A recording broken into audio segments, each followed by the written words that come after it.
Test, test.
Good evening, everybody. We're going to get started here. Call this meeting to order. Good evening. Today is the regular meeting of the City Council of the City of Cape May. Thank you. We are here in the Cape May City Hall Auditorium. It is Tuesday, March 15th, 2022. The time is now 6:03. Please join me for the Pledge of Allegiance. I pledge allegiance to the flag of the United States of America and to the republic for which it stands, one nation, under God, indivisible, with liberty and justice for all. Thank you. Under the Open Public Meetings Law, notice of this meeting was sent to the Cape May County Herald and the Press of Atlantic City, and a copy of the agenda was delivered to each member of City Council and posted on the Cape May City website and Cape May City Hall Bulletin Board. Notice is hereby provided that Cape May City Council meetings are audio recorded and video streamed live. Live video streams are posted to the Cape May City website. The City of Cape May is not responsible if audio recording or live video streaming of a meeting is unavailable. Roll call. Councilmember Baldwin? Here. Councilmember Meyer? Here. Mayor Mullock? Here. Deputy Mayor Sheehan? Here. Councilmember Yeager? Here. City Solicitor Gillen Schwartz? Here. City Manager Vall? Here. And City Auditor Leon Costello. Here. Council, any additions or deletions tonight? Any additions or deletions, Council? Mr. Mayor, I'd like to ask for a discussion about outdoor seating on public property. Okay. Okay. I'd like that into a motion. We can add that if you want. Either during discussions or in my Okay. personal portion, I'd be happy to do either. Why don't we do it right after the city manager and solicitor update is okay? Thank you. Okay. Okay, and Council, there is one resolution that was provided for potential addition, if you'd like me to go ahead and read that, Mayor. Please. We have Resolution 10503-2022 for addition. Resolution authorizing additional professional services to de Blasio and Associates for surveying, engineering, design, and construction phase services to include reconstruction of Baltimore Avenue from Beach Avenue to New York Avenue. Do I have a motion? So moved. I'll second. Councilmember Baldwin? Yes. Councilmember Meyer? Yes. Deputy Mayor Sheehan? Yes. Councilmember Yeager? Yes. Mayor Mullock? Yes. All right.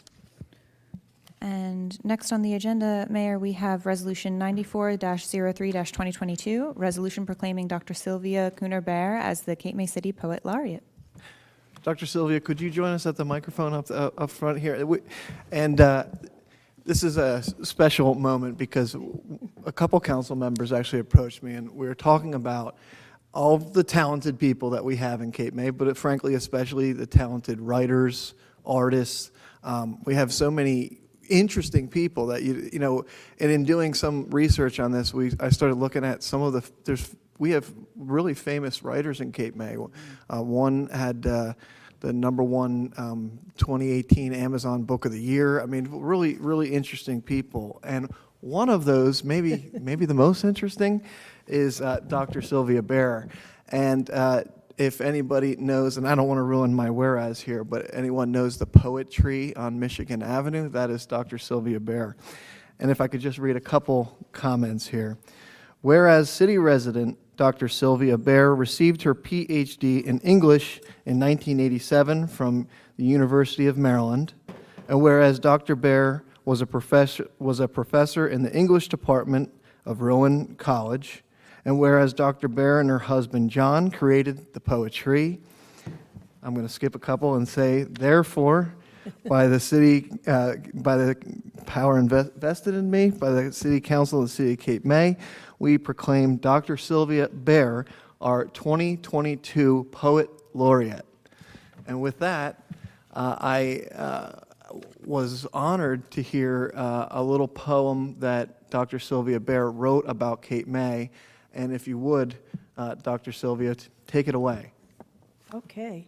I'm going to read this poem, but first I'd like to thank you for even thinking of this as it's such an honor, and it's so important to recognize and celebrate artists of all types because they really do help us raise ourselves above our everyday necessary life, but it reminds us of greater things.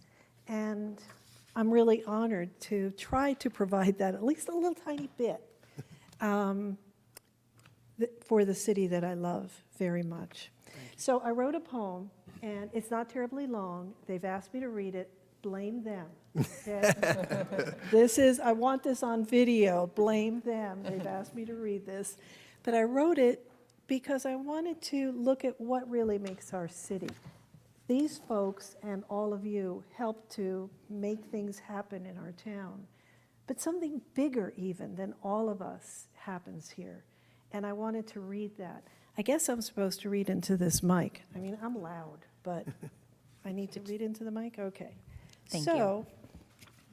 It's not this long. I just have extra papers. Our Cape May. We breathe the scent of water. The air is full of its possibilities. So it has been for eons, so it will be for eons more. Millions of feet have walked our land, where trees have complicated roots, tangles of nourishment grown deep underground, holding the earth we stand on. The lapping of ocean waves defines our days, reflects the sky's mood also, the sun's risings, its settings, the stars, blankets them all gently in its time. In this rhythm, this place, on a bit of land, jutting out to the ocean, we live life, a precarious existence, but sturdy, supported by the welcoming earth. And we recognize the absolute wonder that has brought us to here and to now, and to the delight as we look out to the sea, to the sky, to the nature that surrounds us, to the buildings that house our worship, merriment, helpers, culture, art, learning, healing, nourishment, transactions, and rest, the homes and cottages where we build lives, and to each other's faces and destinies. We know that we are tied together by bonds of history, purpose, appreciation, fellowship, a celebration of the human family. This place that firmly holds our lives, our hopes, also holds a promise that our time here will create a gentle, ever-widening circle of community to take us safely and humbly into the future, where others will gladly breathe the scent of water, the air full of its possibilities, as it has been for eons, as it will be for eons more.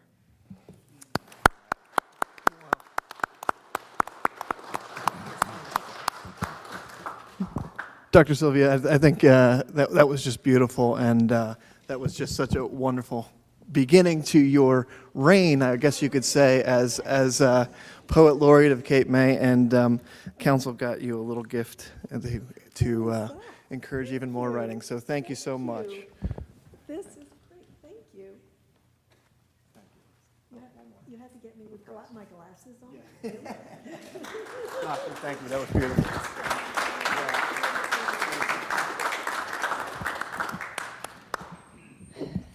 And Council, we will need a motion and a second to adopt Resolution 9403, 2022 for adoption. Oh, I didn't Yeah. even do that yet? It's okay. We So skipped it's over the actually good not stuff. official yet, then. Okay. I'll make that motion. Second. We have a motion and a second. Any comments on that beautiful poem? No. Thank you very much. Roll call, please. Councilmember Baldwin? Yes, and inspirational. Councilmember Meyer? Yes, we need to be reminded of your work. Deputy Mayor Sheehan? Yes. Councilmember Yeager? Yes. Mayor Mullick? Yes. Thank you very much. And next, we have an update from our city manager and city solicitor. Good evening, Mayor, Deputy Mayor, council members, ladies and gentlemen. First, let me, do you see the better lighting tonight, I hope? The credit goes to Len Benstein, one of our public works guys. We were at her Saturday because it's been so dark in here. Many people complain, a lot of the committee and commissions that meet here say it's dark. And now finally, so you guys have to wear shades and a little makeup now with these brighter lights. But Well, I think everybody in the past will thank you for what you've done today. well, thank you. But on a more serious note, our prayers and thoughts are with our brothers and sisters in Ukraine.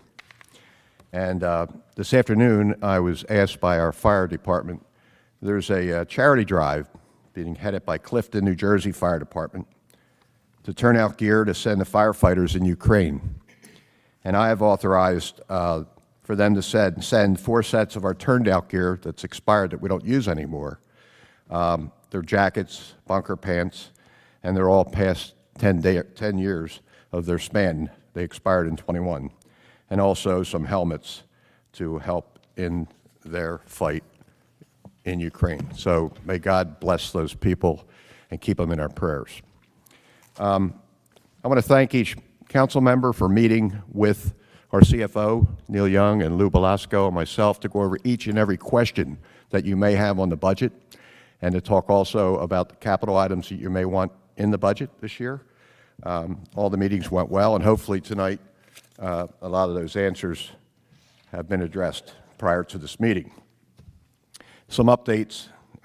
We reviewed departmental capital request, as I just said, and each council member has given us some input, and Neil put out a final list of capital that can always be addressed as we move forward. We've had bi-weekly meetings reviewing the progress of the firehouse, and if, ladies and gentlemen, you saw today, we're starting to put blocks up to start the walls, and it's moving right along, and I hope the weather keeps staying with us and we'll get her done.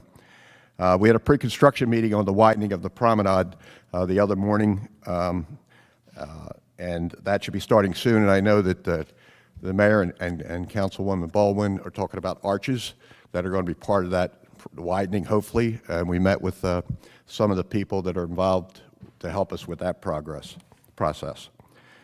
Well 6, we were having a challenge over at the water department. We have addressed that this week. I think we settled it. The mayor convened a meeting, and we resolved the issues to get that payment taken care of. I've had residents make an inquiry about crosswalks at South Broadway and Windsor. It's actually a county road, as you know, so I've talked to the county engineer, Bob Church, about that issue, and it's a county road, so if the council wants to move forward in the future on that, we can do that by a resolution. We've been doing the fencing down at Cove Beach to protect the dunes. That's finished. We've been looking at vehicles to replace them and reduce our gas consumption of our vehicles with electric vehicles. In response to an inquiry, the engineer reviewed, and the councilman, Mike Yeager, asked if a constituent we could improve Baltimore Road, which is being included tonight to be fixed. The underground, which we want to do, is the sewer and water lines. As we do roads, we want to replace them also, but we have been certified that those utilities underground there are okay, so we're just going to have to do an overlay on Baltimore Avenue. The avenue from Beach to New York Avenues, it could be completed. The paving company is on site, and we stay within the less 20% allowance for the change order to do that Baltimore Avenue. Norman's Beach, as we all know, we had a tragic loss last year of a young lifeguard, Norman.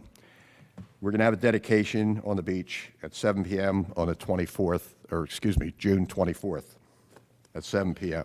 You'll be hearing more about that. The family will be down, and we'll have a respective dedication for that young man.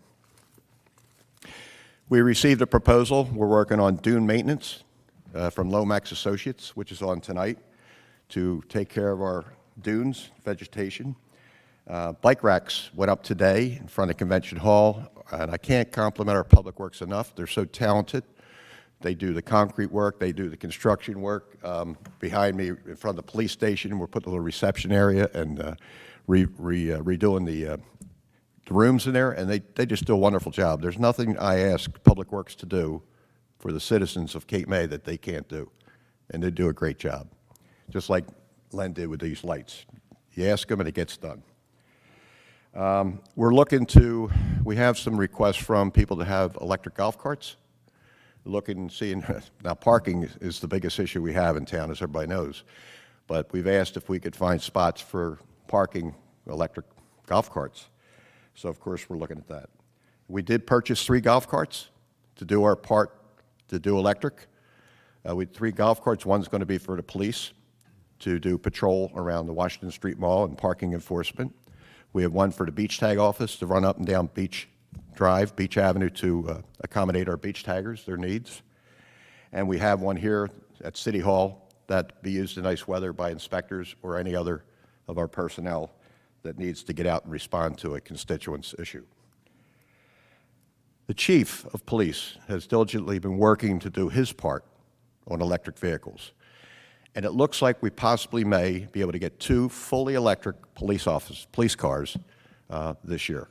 And you'll be getting a report as soon as we bring closure to that issue. Also on the beach, the metal cargo containers there, I think they look a little tacky, for a better word. We're removing them. We're going to be replacing them with wooden, aesthetically pleasing sheds to store our equipment. That's it, Mayor, Council. Thank you very much. Thank you, City Manager. City Can Solicitor? I ask a couple questions related to his Sure. you said the bike racks were put in front of Convention Hall. Yes. I thought we had talked before about putting in parking spots. Is that coming eventually, that we're going to be moving them and putting in parking instead of the bike racks? Or? Yeah, no. We're looking at trying to do some parking there also, plus the improving the aesthetics in front of. Do we have to keep the fire lane? You know, we looked at all that. We got to keep all that striped out fire lane in case, God forbid, there's a fire, so you can hook up to that hydrant right there in front of the place. But no, we're looking at that, Deputy Mayor. We're trying to evaluate more spots. Yeah. I know that Lorraine Ball was out also with Public Works trying to identify more parking spots last Saturday. But I thought we were going to, where you put the bike racks, I thought they were going to be made into parking spots. No, no, we're putting the bike racks there. We're putting a bike repair station there to satisfy the needs of the people that have bicycles, and the Bike Committee strongly has requested that. But other than that, we're just going to have the fire safety area there in front of Convention Hall, God forbid if there's a fire. My other question was, you said electric vehicles for the police, right? Yes, ma'am. I guess my concern when we go all electric with the police, we're going to have to double the number of cars that we have because they have to have time to charge. If they're all electric vehicles, when are they going to charge if we patrol 24/7? From what my understanding, it's very preliminary, Deputy Mayor, is that any of these electric police cars that we get are good for 300 miles before they'd have to be recharged. So they surely can get through an 8-hour, 12-hour shift. Right, but we do 24. Well, they'll get through 24 hours. We're not going to do Right, 300 but miles. at some point, they're going to have to charge. I thought that we were looking at maybe the hybrid where they can charge themselves so we wouldn't have to have those down times, because Yeah, if not, we're just going to be adding more vehicles to the fleet, and therefore, you know, how we change any kind of footprint if we're having more cars. Yeah. The intent is to move more electric as the country's moving in that direction, and I feel comfortable that's the area we're going in. The chief has he spent a lot of time researching this, and I can assure you that we won't miss a beat on patrol and run out of electric. But at some point, we're going to have to charge them. But yes, ma'am, when they're down, we're going to charge them, of course. But we get 300 miles out of a charged vehicle. Okay. And then you said also that the water issue is at the Coast Guard base that we got paid, or we're getting paid? Well, Neil and I had assurances with a conversation that Neil had on the, I don't know what his title was, over at the Coast Guard base, through a relationship that we have, and they assured us within the next week or two we'll be paid. And when was the last time they paid us? I'm sorry? Has it been like 6 months since we've been paid, or I think, is that about, Neil Shake said about 6 months, was it? about 6 months? Okay. I know they were 3 months behind with their computers. That's why the the federal government was having problems paying us and everybody else. Okay. Okay, thank you. Thank you. City Solicitor? I have a question. I have a question and make more like a statement. The city manager mentioned that we were trying to get a crosswalk on Broadway around Windsor Avenue, which I grew up on that street when I was a kid. The location that the West Cape May residents are pushing is to have a crosswalk on a county road, which one side of the county road is an intersection, the other side is not an intersection, on a bend, right there going towards Beach Avenue, which there has been major accidents, such as literally a car flipping over And these individuals from West Cape May, which were, very prominent individuals, I don't want to speak anything bad about them, but to say that we need to put a crosswalk in an area where there's been multiple accidents on a bend as traffic slowing down towards the beach, where there's there's parking on both sides and limited room for bicycle and pedestrians to walk around. We don't need a crosswalk in this location. It's not a debate. I'm just saying my personal opinion. And I believe, in my personal opinion, that these individuals that live on the West Cape May side of Broadway just don't want parking in front of their house. And they say that there's a, what do you call it, like Dip. a dip, and it's accessible, but it's not ADA accessible. It's about 2.5 inches off the street. So to say that this is where we need a crosswalk, I will not endorse this 100% to the county, because I'm not going to get somebody killed on this road because somebody wants to have no parking in front of their house. I'm talking about the Whimsical Mermaid, that area. Let's get real, folks. It's a bend. As people are traveling in the town, and they're not slowing down, going around a bend where people ride their bikes, and there's parking on both sides. And the one side of the road is not a corner where the county would be more appropriate to have an intersection from corner to corner, from Cape May to West Cape May. This I will not endorse, because I'm not going to take the blame for somebody getting hurt. Councilman, I agree 100%. And this body, this council's not going to do anything unless they get 100% sanction from our public safety, which would be the police chief and the county engineer, saying it's really something we need for public safety. But it was only a resident requested it, and this is where the buck stops. Well, the buck stops here. You're exactly right. And it's been put on my plate for a while and kind of pushed on me. And guess what? I didn't play it for these reasons. You as police officers have an idea what kind of incidents happen in this location. People get hit on bikes. It's a bend. It's a narrow of the road, and there's no proper crossing except for, in front of the old Daniels. What is it called? Sapore. Sapore. That's where the proper crossing should be. The proper crossing should be by where the Godmother's is, and it should be beyond where Mount Vernon is. Not on a bend, not where there's no corners crossing. I just want to say it very publicly, and unfortunately, you say it to people who say, listen, I know you don't want parking in front of your house, but guess what? We all live in the same community. We all deal with parking. That's for sure. Okay, and City Solicitor, any updates? Thank you, Mayor. No problem. Mayor, we have a lot to get to tonight. Dr. Bear said everything that I wanted to say better than I ever could have said it. So, Well, that's why I wanted her to go first, to put us all to shame. Okay, next on the agenda, we have the engineer's report. I believe, Mayor, you added that outdoor dining discussion, Oh, I'm sorry. unless you would like Mr. Orlando No, to go first. that's Up to you. appropriate. Sorry, Actually, then. do you mind if we go right after him so he can leave? Yeah. Is that okay? We're going to discuss that right after your presentation, Mr. Orlando. Just so he can get it.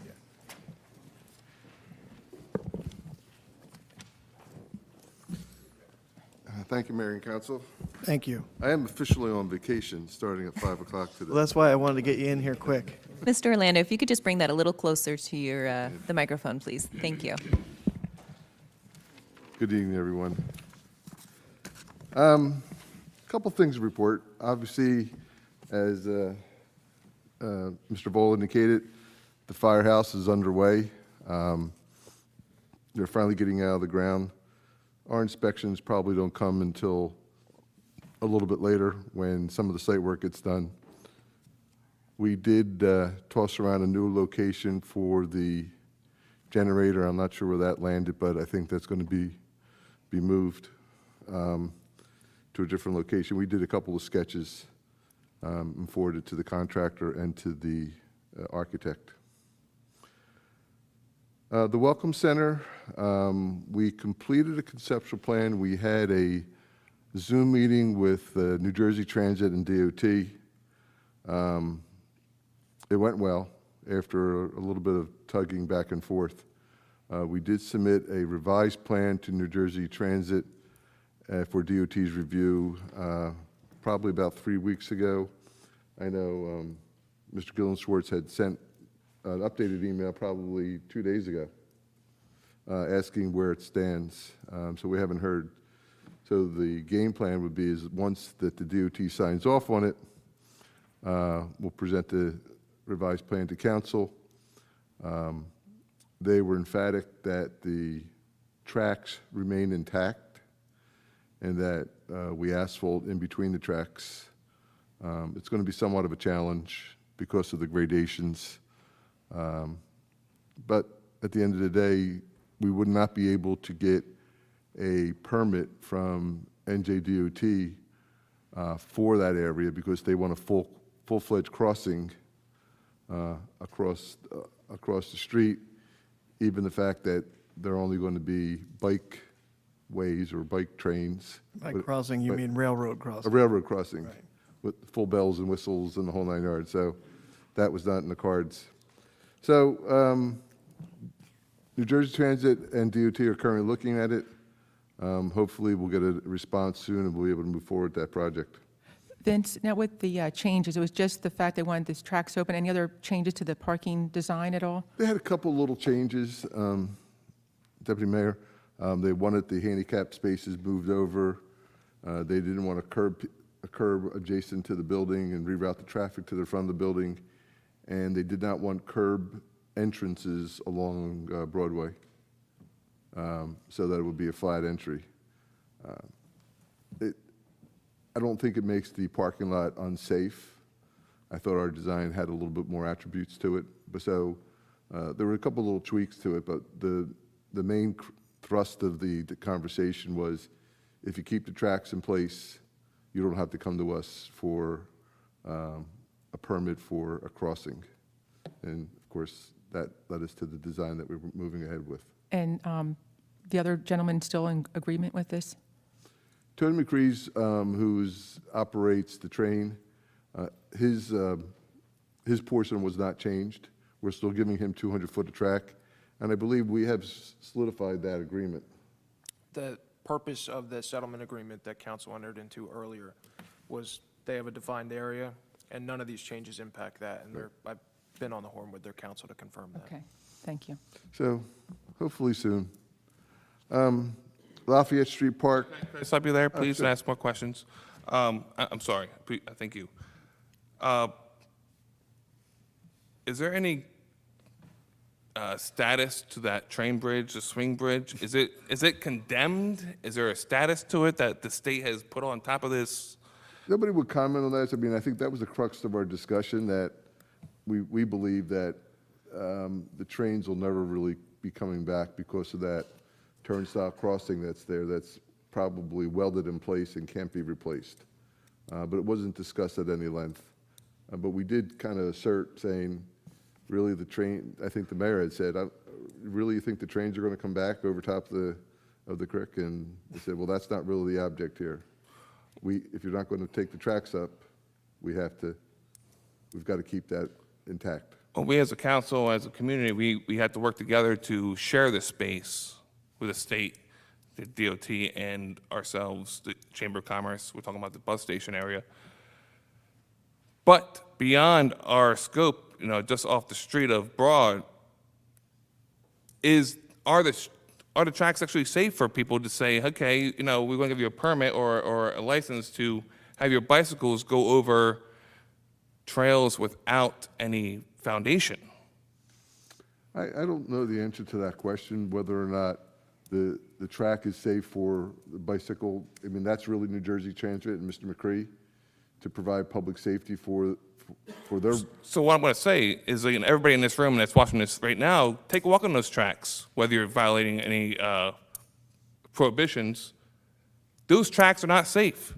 And for me to say it's okay that these state and McCrae can work this area, it's not me doing my job to make sure that people are safe leaving Cape May, going towards West Cape May through their trails to a dead end. Because I've seen them. I've taken the photographs. I've sent to many engineers in the past that worked for the city. I don't want to allow a permit for people to ride these bikes or whatever you want to call them, when they're ghosting on nothing. Whether or not council has a say, I would look over to Mr. Gillensworth and say, do you have a bite at that apple with New Jersey Transit to talk about safety issues as it relates to how Mr. McCray operates the tracks? Do they inspect those tracks at any point? I don't know the answer to that question. I mean, as it relates to the Welcome Center itself, certainly the city has an interest in making sure that that property is safe once they cross over into an area that's not really, it's not owned by the city. I don't think the city loses an interest in making sure that that's safe, but it's certainly something that the operating company should have a concern with, the state should have a concern with, because they own the underlying tracks. I think the state is the principal party that's going to have an interest in making sure that, to the extent people are utilizing those tracks, they're safe. I don't think the city has any liability in relation to those tracks, but I still think that it's in the interest of everybody in the city that any operation occurring from the city be safe.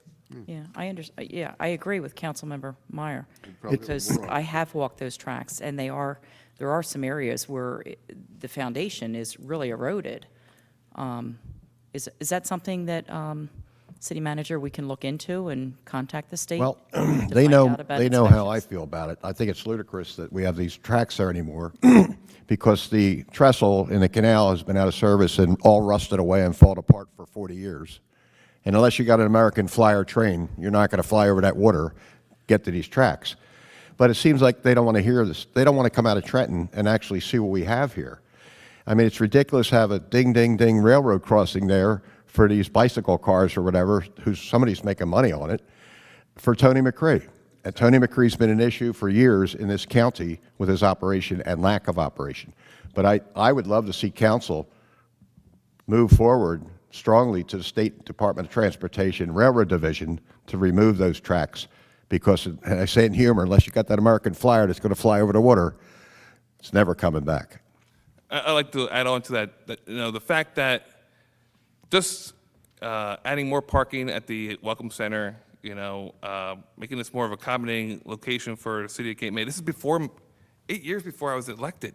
This has been going through this stuff. And, unfortunately, McCray and the state has not been, cooperative with the city of Cape May. These tracks, for what they are, need to be historically forgotten and left alone. And you know what? And you know what's best for these tracks? A walking trail. These train bridges, I've had engineers walk over, one of the bridges. They said these bridges can last another 100 years. That's how well built they are. This needs to be a walking trail. We need to say, Mr. McCray, you've slowed us down so long, where he's from time to time lost money, and his representative from his attorneys, and he'll jump back in the game and hold us back to ransom. I think we as a city need to say, and work with the West Cape May and Lower Township and say, these train tracks are done. They held us hostage on this one. Tony McCray held us hostage on. It's exactly right. 150 foot of track, we had to increase it to 200. We could have had more parking at the Welcome Center, the lighting. We've had lighting and other improvements sitting in Public Works yard for the last 6 years because we haven't been able to continue, and it's wrong. And it's unsafe. I'm making that statement. I think we can all make that statement. Thank you, Councilmember Lorraine Baldwin. Walk the tracks, folks.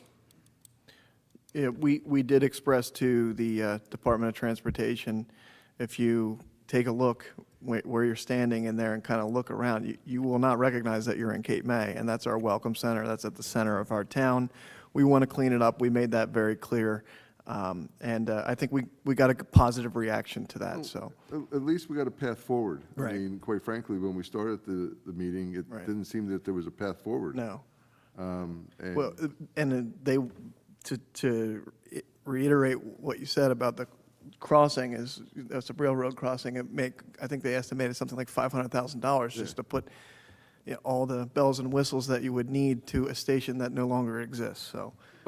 Before we skip on to that, just want to I hear the frustration on this, and the frustration is because over a matter of years, this has kind of hung out there. But it bears reminding that the reason we were even in this position of having to deal with this and who goes where on this site is because the state granted 2 leases. They gave the city first a lease for the Welcome Center property, and then they later granted a lease for the trackage to somebody else. And the city was instrumental in cleaning up that in the process of this litigation, sometimes with the help of nobody. So we help kind of provide clarity to that site, but the only reason that we are kind of in that and now talking about that and expressing our frustration is because somebody else kind of gave overlapping rights to something that we already had. And that's, we've had to deal with that with the state, and that was a heated conversation, frankly, that we had with NJDOT when we were trying to resolve this plan. So I share your frustration, Councilman. I think we have to also point out the fact that we did give them a mercantile license for this business. Right. And that goes to my point about part of this is that somebody else gave rights to this area, and there's a limit to the city's control over or aspects of that. So. Okay. Anything further on the Welcome Center? Thank you, Vince. Other than hopefully we'll get this approved and get it out to bid. That's, I know it's been a long time coming, and I know we've been working on it for the last. I think I 12 can, I months. think I can, I think I Yeah, can. really. Lafayette Street Park is moving along. We've had some discussions with JCP&L on some issues there. I did receive a call from our environmentalist, Jim Rotella, today, who submitted the archaeological study to the DEP, which was the last piece of the puzzle for the DEP to make a decision on this. Now, this decision is on phases 2 and 3. Doesn't include phase 4, which is the nature path on this project. So, depending on revising that plan, we did complete a conceptual plan looking at some of the elements, and obviously that needs some work and some look at by council.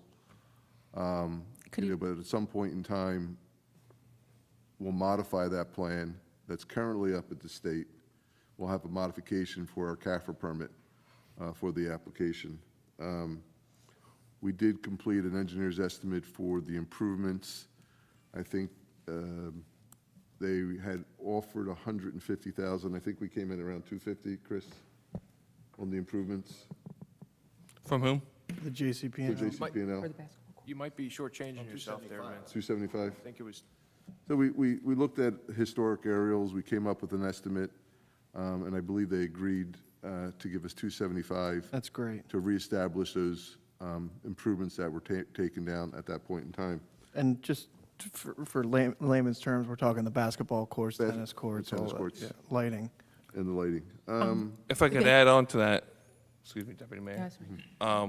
It's very important that the families who are established in that park, such as the Wise, Dulles, and Anderson families, tennis, basketball, baseball, softball, that's the main goal.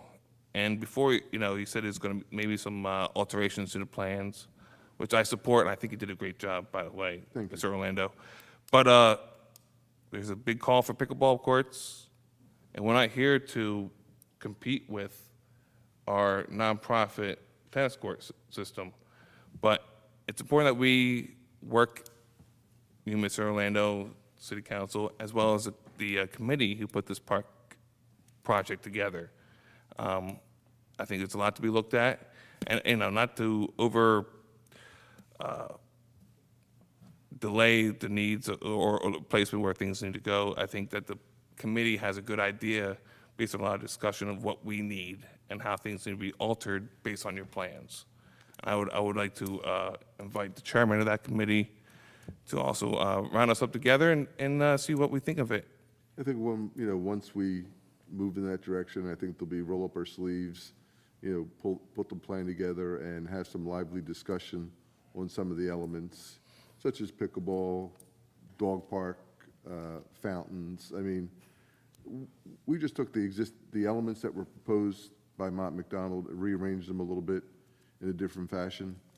Right. But there's a lot of other elements that could be looked at, and I'm open to a lot of suggestions. And moving forward is the goal. Moving forward is the goal, and that's what we have to do together. Vince, could you make sure that all council gets these plans? I haven't seen them.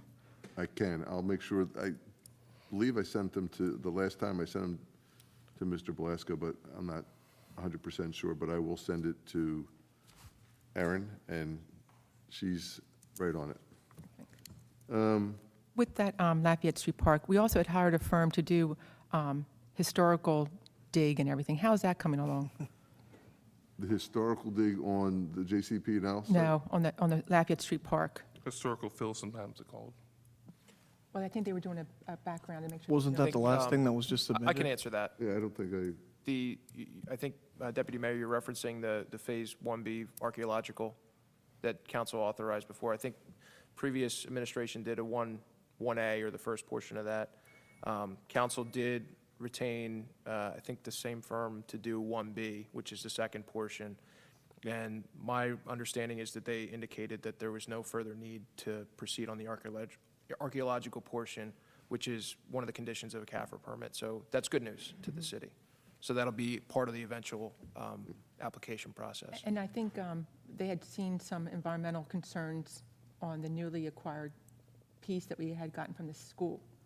Does that have to go further, for any kind of environmental studies?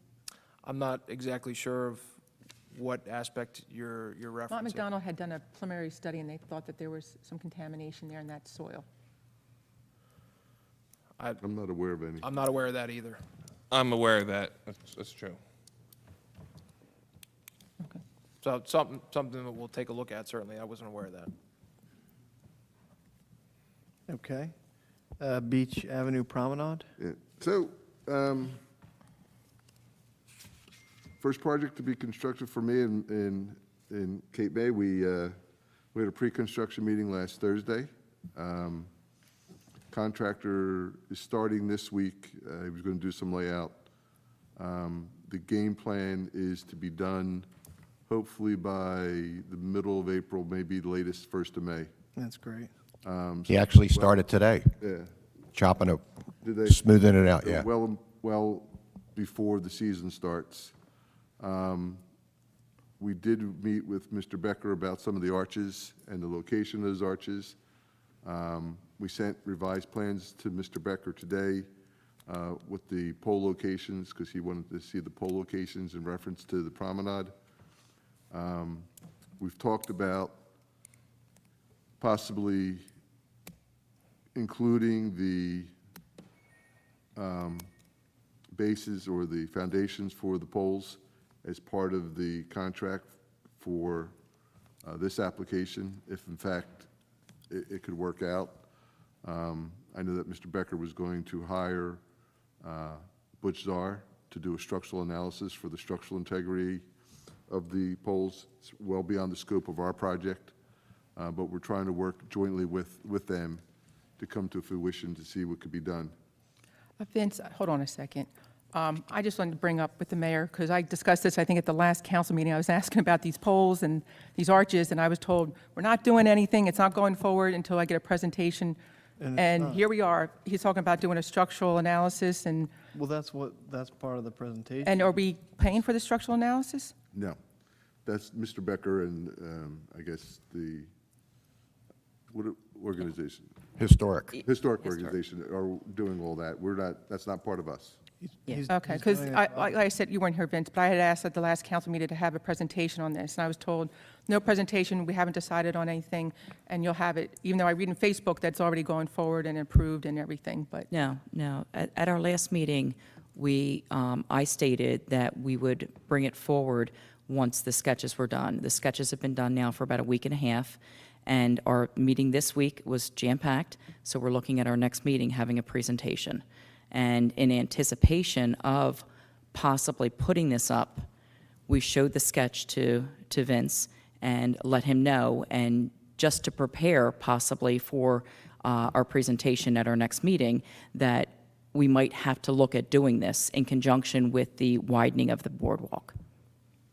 Yeah, the pre-construction meeting was just a preliminary discussion of what needs to be done before we can make a full presentation to council.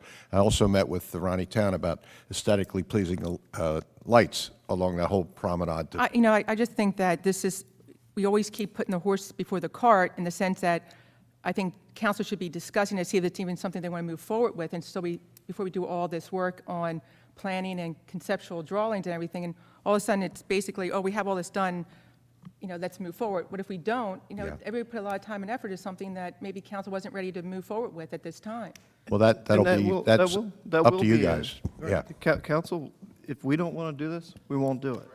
Right, but I think what we're losing as a council is we're not discussing projects and putting priorities on what we think the priorities of these different projects are. All of a sudden we're hearing about dune maintenance and everything. That was a project a while ago, but we haven't talked about it.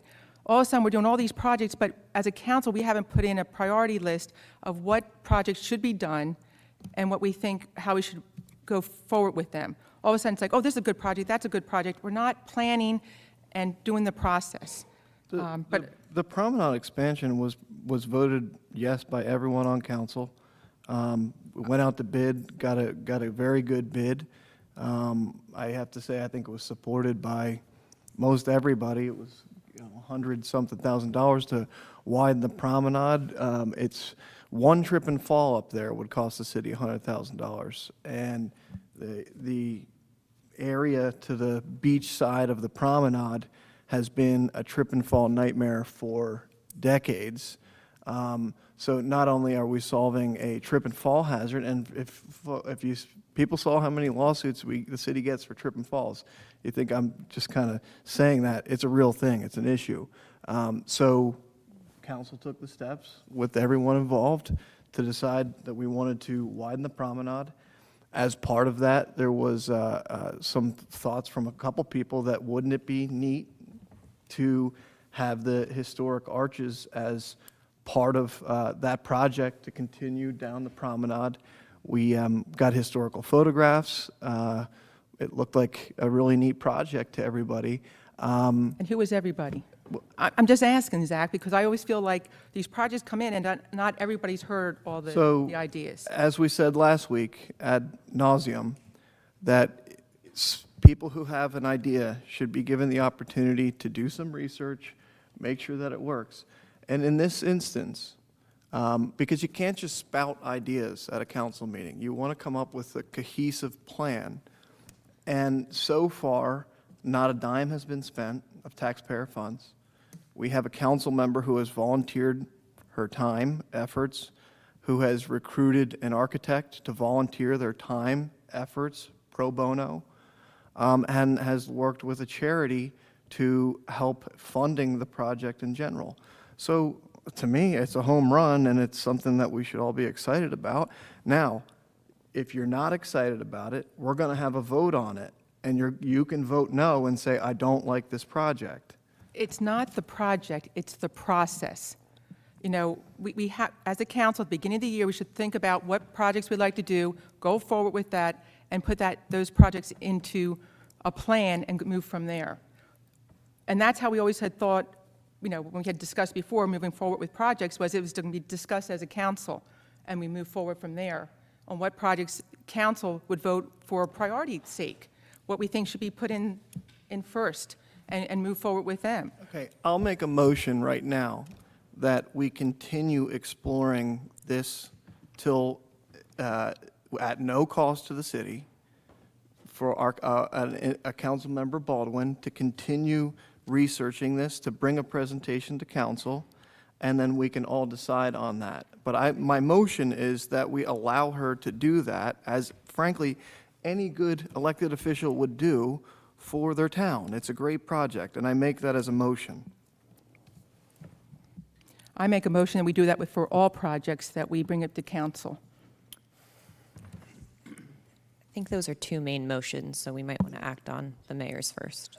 My motion is simply to allow another council member to explore a worthy project, and that's my motion. Do I have a second?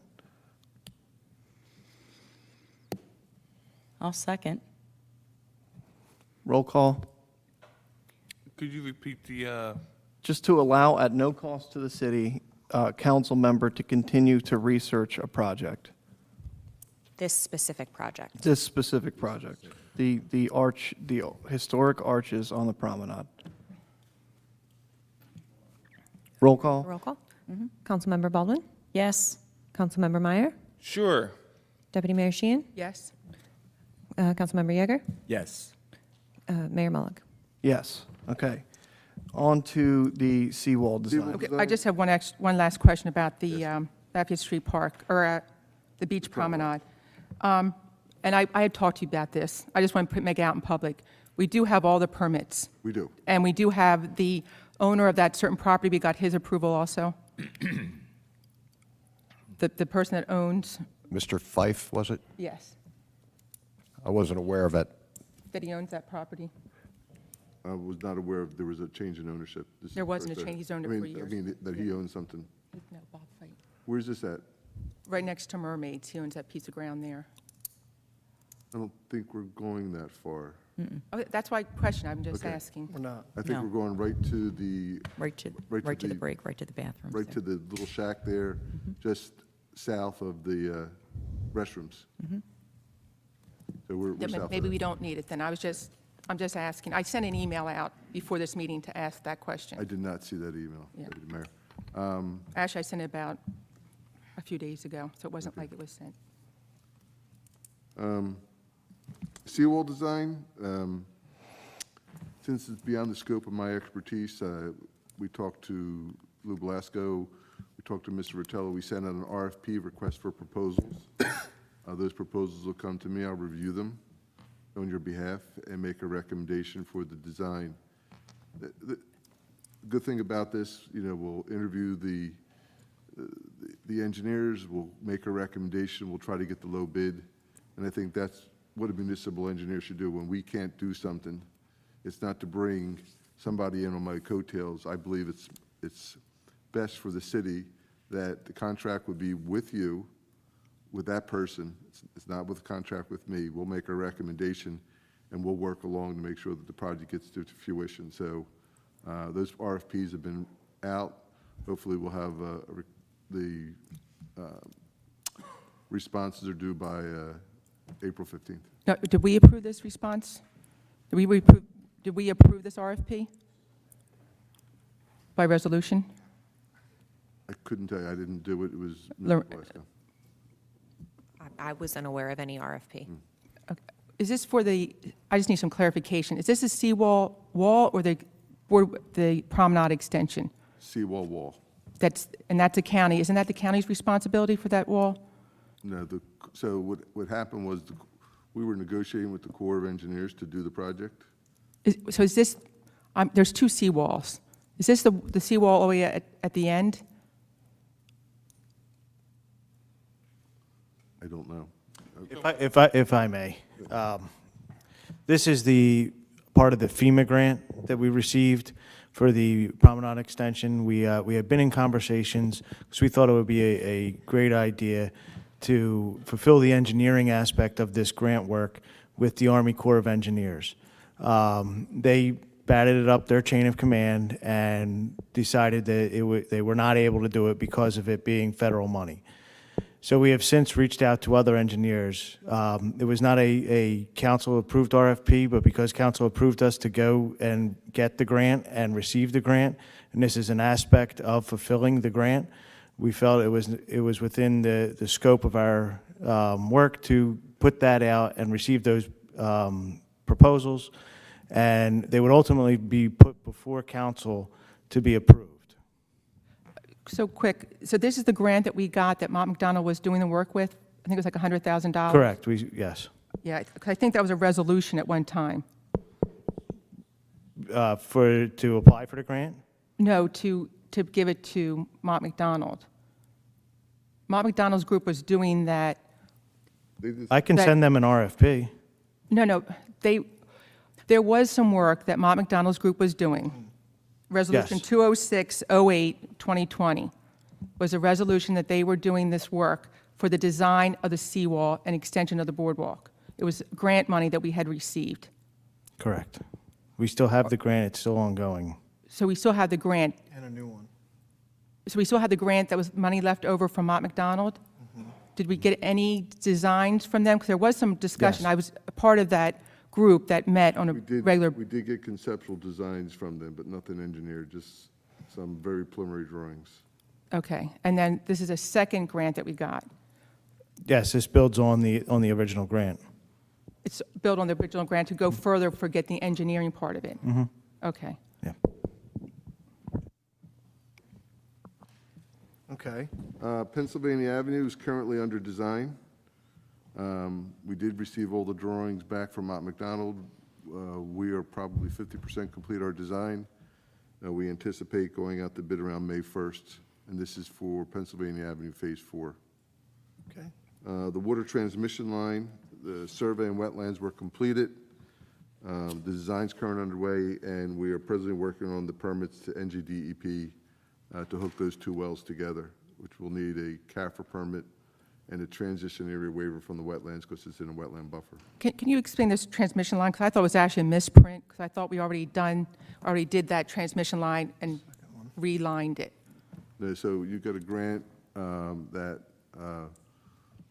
to hook the two wells, I can't remember. Oh, the wells, okay. So it's basically a water line that feeds one well to the other. Yeah. You know what, I was assuming this was the one that was underneath the No. thing. Marsh, this is the other So this goes transmission down line. the Okay. electric line. And this is Yeah. the grant. And so Steve Martinelli did the survey work. Water's Edge did the environmental wetlands. We're packaging everything up and sending it to DEP, both for wetlands, transition area waiver, and a CAFRA permit, which will probably take 6 to 9 months for those permits to be obtained, and then we'll be able to go out to bid for that water line. And that's 100% grant money, I believe. Great. And Kiwanis Club Park, just, I don't think. I'm sorry, Kiwanis Club Park, I think we did a conceptual design. It's up at DCA for a grant. I have not heard. Nothing. Yeah. Mark Blauer, I believe, is doing the grant. grant application for us. Typically, I think he had said that we wouldn't hear till about August on that. And we applied for. It's been a moving goal line. Yeah, we anticipated that earlier. Yeah. We applied for a little over $500,000 for that.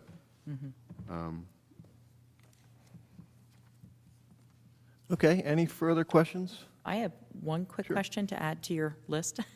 The DOT letter for the poles on the beach for the speakers, right, the emergency speakers. DEP. Or, yeah, DEP, I'm sorry. Yeah. I sent a follow-up because we sent that letter probably 3 weeks ago. I sent a follow-up request to my contact there. I haven't heard. Okay. On that, Councilwoman Baldwin, I talked with Ronnie Town from Atlantic City Electric the other day. Some of them poles heading down the line where we want to expand with the cameras and the public address system. If we could put them on the top of the utility poles that Atlantic City Electric has, and she's looking into that. Okay. Okay. It's just a long shot to the beach. That's the only problem. I think putting them on the beach edge would be advantageous. And You can hear them plenty on the promenade itself, but on the beach, it's difficult. Okay. I'd like to add something to the discussion, if I may, Mayor. Sure. We are uniquely allowed by our former engineers to have dune maintenance. It's very important that I put that as part of the DEP application to maintain our beaches, such as our scarfing and our deep slopes for the water edge. I'd like to see some movement as a city council member on trimming some of the bad parts and filling in some of the bare parts. And I like city council's support, and I know there's support by businesses and residents that have beachfront properties that are willing to, enjoy the water.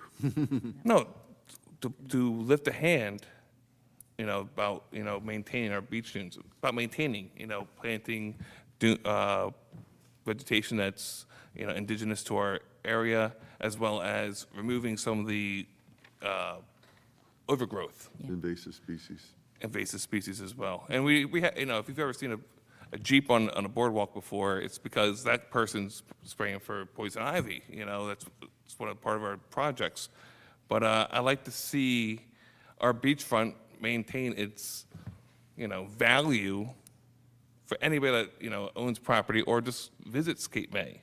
I don't want to, no offense to any other towns, but I don't want to see a 3-story dune blocking everybody's view for Cape May. Councilman, if I may, at your next council meeting, there'll be a resolution to appoint Lomax Associates to do our dune maintenance, to protect our dunes. We're doing our part right now by trimming where we can along the promenade within the limits, and we're putting all the dune fencing up down by the cove and the areas to protect our dunes. So you can be assured when Lomax Associates, if indeed the council approves their contract, that we will maintain the dune maintenance, sir. Thank you. And I work along with Pete. I mean, Pete and I do collaborate on a lot of projects.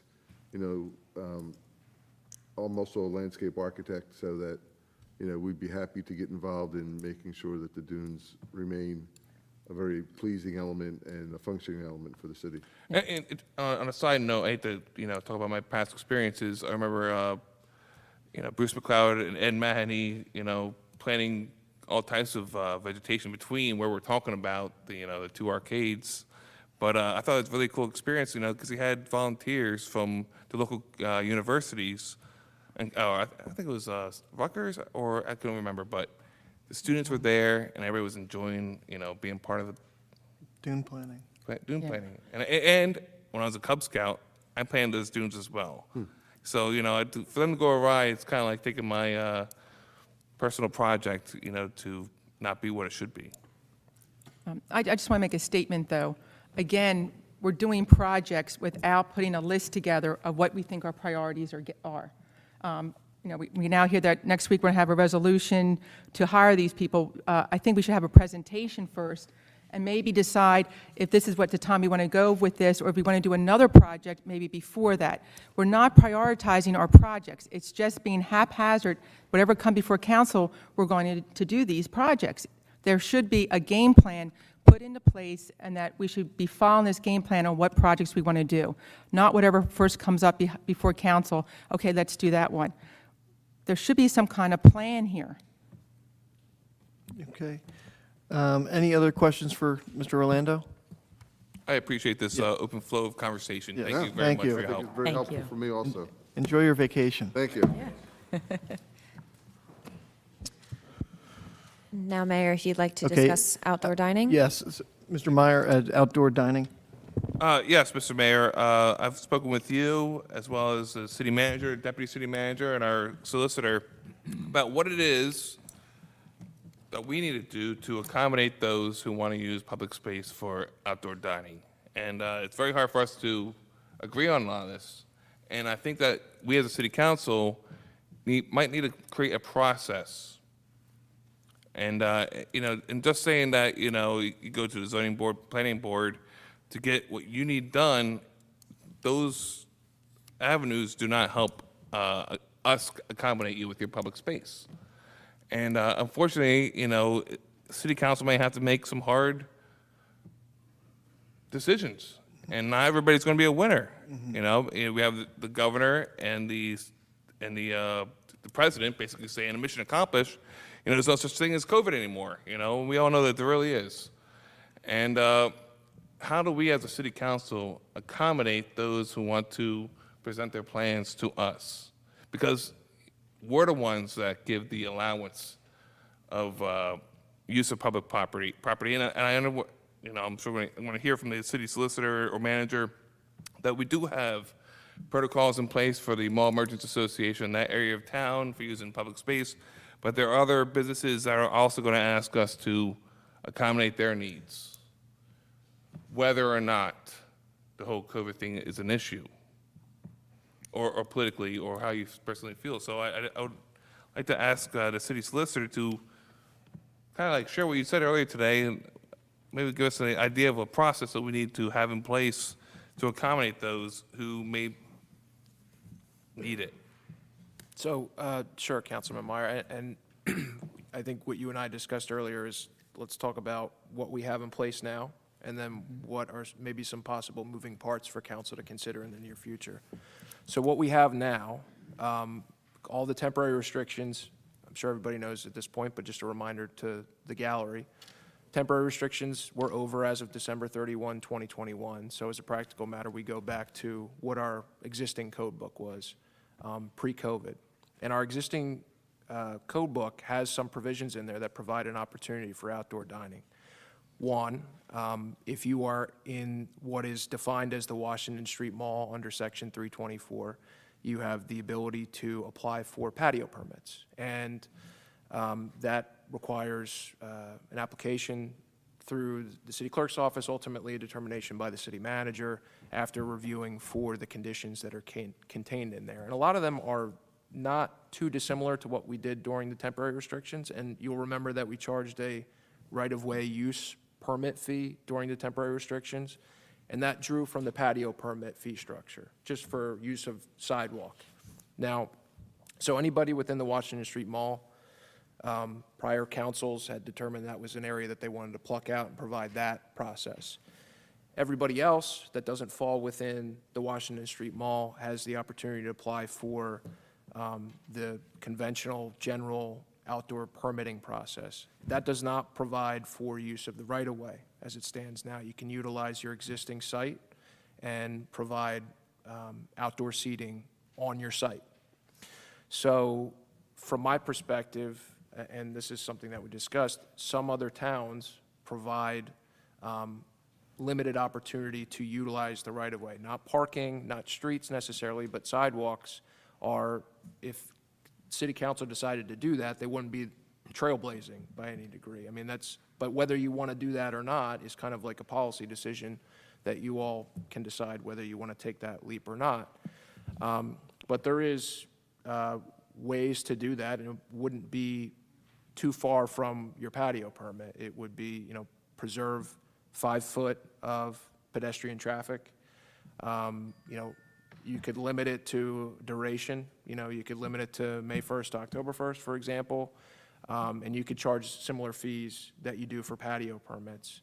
And provided health and safety and other concerns are addressed, there is a way to do it. And if somebody, if there's concerns about liability, that's why we have indemnification, defense, and hold harmless agreements, certificates of insurance that name the city as additional insured. So there are ways to address liability concerns, but those are ultimately balancing considerations that council can decide whether they want to proceed with that or not. That is all to say that we have a process for the Washington Street Mall, we have a process for everybody else, but it doesn't provide use of the right-of-way unless you're in the Washington Street Mall. That's where it stands today. And then I'll add to that, Councilman, that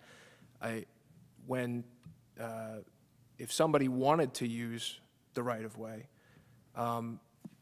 and they wanted to make an application to the zoning or planning board, for instance, to amend a site plan or make some sort of application in that regard, the first question rightly asked by any of those boards is, well, that's great. Did you ask the city if you can use the right-of-way? And you would want to get that determination before you spend the time and energy on an application. You don't want to get to the end of that and have it say, no, it's not going to work out for public health and safety reasons.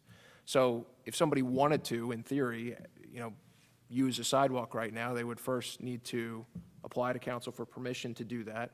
And any yes, if it's no, it's a no-go. If it's a yes, that yes will be conditioned on, okay, fine, but what does the planning board have to say about this? And that yes will be conditional in that circumstances to the extent you granted it. So that's kind of the lay of the land where we stand now.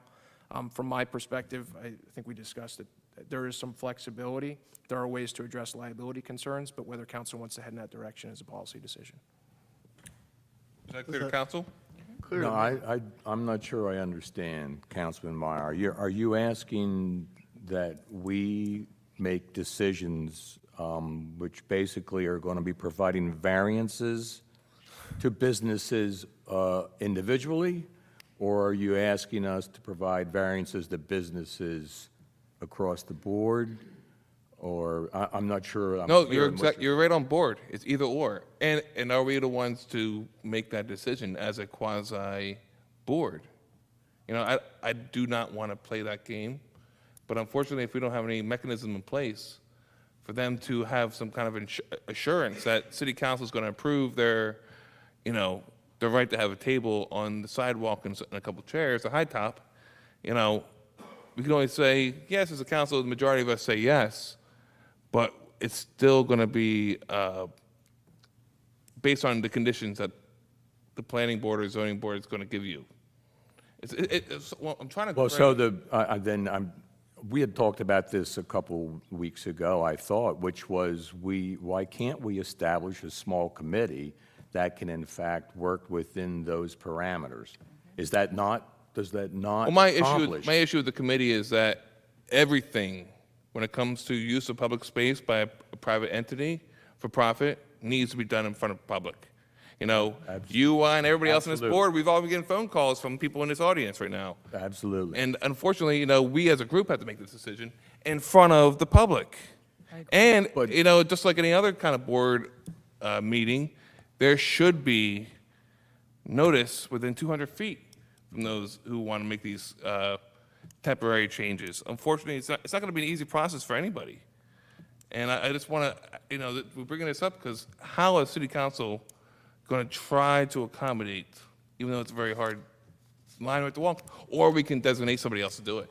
Well, and again, I'm not sure why a subcommittee can't make recommendations to council, which would make a decision publicly based on their recommendations. Well, I totally agree with you, but in the past, when it came to this emergency status, it was kind of, you know, the city manager at that time, 3 years ago, to have his committee overview the various needs and necessities, you know, everything from space, you know, evacuation space, trash cans, et cetera, everything else.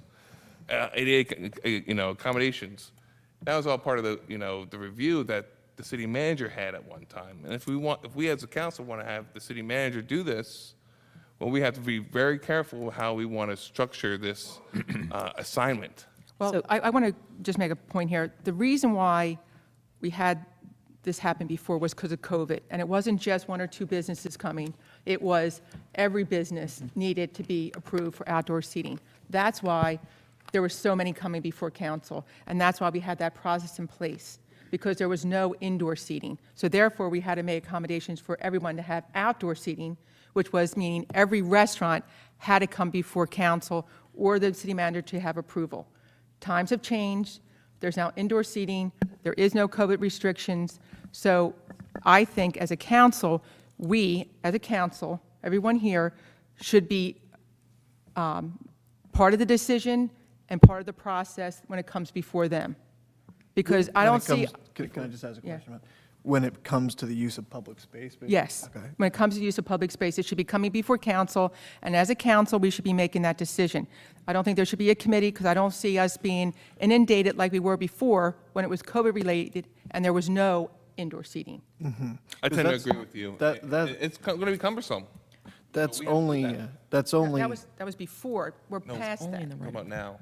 Yeah, now it should come before council. And it's going to be cumbersome for us. I don't think it is, because I don't think there's as many as you let's think. just talk one at a time, that's all. Excuse me. No. I just, the thing I understand is we would only be looking at applications that involve public space. Otherwise, There's a any process. changes that they want to have, there's already a process in place. Go to the zoning or planning board, et cetera, and just as we've done for decades. But for public space, you're suggesting that they come before council. Is that what I'm hearing? I think we feel that way, but it's got to be a fair process, and that's the hardest thing. Are you trying to say we're not a fair board? I'm just saying that we can't pick and choose the winners. Yeah, right, well. I'm a laissez-faire guy, you know, I'm red-blooded.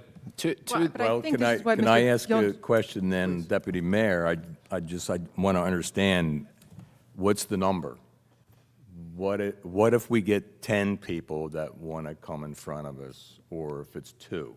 I mean, I could I think Be every. with you with yeah. two. Well, to be honest What- with you. what if it's 10? Well, I mean, basically, when it was COVID, we probably had 10 come before us we had to make decisions on. So we did the time before. Why don't we do that time again? Why is it different now that as a council, we can't devote this time to hear every person in their application? But can I add something to this?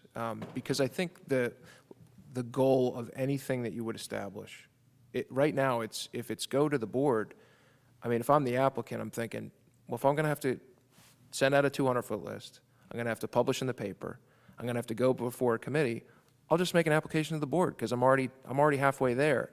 If you're going to do something like this, it only makes sense to do it to try and streamline what would otherwise be a cumbersome process. And the way to do that without it spiraling out of control and becoming what do you think today versus tomorrow is to put in writing in a code what you want this to look like and be in the city. And you can put conditions on it, such as if this is going to be granted on a summary basis, provided these conditions are met, maybe we only want it in the commercial districts. Maybe we want to make sure that these can't be permitted unless there's at least 5 feet of pedestrian way preserved after placement of the tables. Maybe we don't want to grant it unless the certain materials are used, so that maybe we don't want vinyl all over the historic preservation district, which is most of the town. So my point is that if you're going to make any changes, it kind of makes sense to think maybe there's some items that are just not going to be in dispute. Like maybe there's certain portions of town, notwithstanding whatever else may be going on, you don't want to have this stuff in the right of way. And you can do that. You can draw that line. There's a rational basis for doing it. But I think for council, we have boards and we have a way to put those types of applications through the grinder, for lack of a better word, but I think it's a good grinder because that's important. You want to have that pushback from a board. But if you want to carve something out and say, you know, this is something that I think we can put conditions on that are reasonable, non-discriminatory, and will apply to everybody, and it'll be in certain portions of town that we think are appropriate, you can do that. And you can put that in a code, and that can help guide when applications come before a council, if that's the case. It's just a checklist. You know, did you check the boxes in the ordinance? And if that's the case, then it's like, do we want this? And have they provided the insurance? Have they checked all the boxes? And I think that's something that you may consider. And again, not eliminating necessarily parking spaces. Maybe you don't need to go back to everything that was done during COVID when there is important reasons for doing that. But you may also say that, so what, COVID's over, maybe this is something that can work, provided there are certain limitations on it. So there's a way to do that. And that I just have a clarification question, because I thought you had said before that any use of public space had to come before council. it does. Okay. If it has come before council, I'm not understanding the ordinance that you're putting into place. Oh, the ordinance would be, at the end of it, you would outline the conditions. You come up with the conditions, but be it, you know, specific locations. Like you already have that in the code right now. We only permit patio permits in the Washington Street Mall as defined in the code. So you're already doing this. What I'm saying is you may sort of expand that concept to other areas of town that are outside of the Washington Street Mall area. And in that Washington Street Mall patio permit ordinance, there are conditions, like the types of things where you can put them, you know, the materials that you can use. And you can do something similar. You can expand that concept. It's not a new concept in town. It's already here. You can just kind of expand on it. Yeah, And then to answer your question, when you check the boxes, that would ultimately be what council gets presented with in the form of a resolution. They would be presented, they've checked these boxes just like they did before during the temporary, but you know, they've provided insurance, they've demonstrated to the city manager and clerk's office that they've addressed whatever conditions you want to put in the code. And then that's what you're reviewing as a council in connection with granting use of the right-of-way. And again, you could make that durational, you could put time limits on it. It's your right-of-way, so you can make it what you want. Right now, it's nothing unless you're in the Washington Street Mall area. So you're actually saying two things then, is what I'm hearing. One is to expand our ordinance that we already have to include other areas outside of the Washington Street Mall that don't include public places or public spaces. And then there's also the one that includes the public right-of-way and public spaces. I'm saying that you can expand the concept of the patio permit if you want. I'm not saying you have to do it, or it's just an option that you can take that existing concept and sort of expand it out. And I just throw out commercial districts as an example because maybe that's the most appropriate place for those types of things. So can I say something here real quick? Thank you. So Councilmember Meyer, I'm glad that you brought this up because it's something that I've been wanting to talk about. I've done a lot of research on it. I've downloaded a lot of ordinances from local, municipalities. I've taken a look at ours, dove into ours quite a bit. It's something I would really like to look at doing. Would you be willing to work with me and maybe totally. redline, bring something back as a draft copy for council, and we can consider some of the things? I would love to work with you on I'd love this. to work with you too. Okay. Mrs. Baldwin. But my concern is the safety of the city. We have to create a process so that way, unfortunately, we don't get appealed or sued. As being our own quasi board, of decisions. But there's, I want to make sure that we as a board or council treat every applicant fairly, and it's going to be very hard in this particular case. so we're looking at two separate things. We're looking at the outdoor dining current ordinance that we have on the books right now, looking at revising that, and then looking at the bid and seeing if that's something that's possible. Good. What? The bid. The business district, or I'm sorry, I call it the bid. Business Yeah, Improvement the District. Business Improvement District, which includes the Washington Street Mall. But that is the ordinance it's already, that it includes. That is, So what was the second one? I didn't understand what the there's second. there's currently an outdoor dining ordinance. There's a process for that. So that would be on somebody's own personal property. Right. And that's what Mr. Gillen Schwartz was referring to, where we would take a look at that and maybe, and what you were talking about, Councilmember Yeager, is we were talking about maybe a small committee to approve them instead of it falling on one person. So these are the things that, I think we need to look at. We need to shore up. We've learned a lot from COVID. We need to, kind of tighten up those ordinances a little bit more. Okay. So why don't you, the two of you work together on that Yeah. and then have a presentation for us at council? Thank you. Okay. Yeah, I just want to state, though, because I don't agree with the group. I think anything that requires public space should come before council. Has as to. a whole. I Has think to. my goal, at least personally, would be to Yeah. create It a will. protocol. It has to. A set of lists, that need to be checked off. That way, when it comes to city council, it's in its most polished form. Right. Yep. Okay. Okay. We can finish one of my favorite topics. I appreciate you Have taking that- the time. No, I appreciate it. And move on to budget discussion. Okay.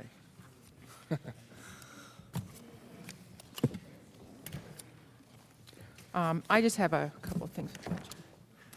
Leon, I almost forgot you were here, but Good color. thank you. And if I could just introduce Leon Costello is our auditor, our CFO, Neil Young, and of course, Mike Vole. Thank you very much. Thank you. Thank you. I know each of us have taken the time to meet with the CFO and our city manager. Thank you very much. And with that, we will let you take it away. Okay, so tonight is the proposed introduction of the budget, and that means that you're basically starting the process at the state level. You've obviously met many times and have discussed the budget and had input, changes, et cetera, and this is the final product. Introduction, a vote for introduction means absolutely nothing other than we start the process. So I hope all of you vote to introduce the budget and get it moving. You need at least 3 to introduce the budget. We'll have a public hearing on the budget on April 15th, I think. April 12th. The 19th. And is that a 19th. Tuesday? It is a Tuesday. Yeah, whatever. the 19th. April 19th. At that time, the budget is subject to public scrutiny. Anything that the council would like to do to the budget, anything can be changed, except for things like debt service and any statutory items that you're not allowed to change. So a vote tonight is not a final vote on the budget. It's the first vote just to get the thing started. Anything can be changed. That's a legal item that can be changed on the April 19th meeting. At that point, if a change is made on an expenditure that is more than 10% of the line item, then that change has to be advertised and another hearing on that. A change less than 10% of a line item can be done, amended, and adopted the same night. If it's over 10%, you'll need another hearing and adoption. You're allowed to change it by more than 10%. It's just you can't finish the budget that night. You're self-examined, so the state's not going to look at this. Not that they need to. Everything's fine in it. It's a good budget. It's zero increase in the tax rate. Your fund balance is in great shape. You're well under all the caps that the state imposes. You're miles under them. You could spend a lot more money and tax a lot more if you wanted to. So you're well within the cap range. Don't tell these guys that. Can we mute his microphone? You had a decent rateable increase, and your tax percentage collection is phenomenal. So everything is good about this budget, and I hope you would introduce it tonight. Mr. Costello? Yes. May I ask you a question? Where are we on the timeline compared to other towns, cities? There's only a handful ahead of you. That's what I thought. Out of the 22 I have, only 7 are introduced, so you're in good shape. Here's a hard question. How hard are we going to be hit with this new, financial crisis that we're going through? I doubt it's going to affect you very much at all. Even we have anticipation for so much, revenue when it comes to like tourism, et cetera. Gas prices kind of, they wield what they do, Have you seen a time in the past where gas prices have affected has it affected the budget at all? Okay, actually, so I've lived in Ocean City for 68 years, and generally speaking, when things get tight, the shore communities do best because they can't go long range. It's cumbersome, it's more expensive, and everybody just says, okay, let's just pack it in for now. I don't see any problems with the tourism revenue, the beach revenue, et cetera. In my town or in your town, I think everything's going to be fine. Rentals, I know in Ocean City are up. They're basically packed. It's hard to find a place. So I'm confident that 22 is going to be a good year.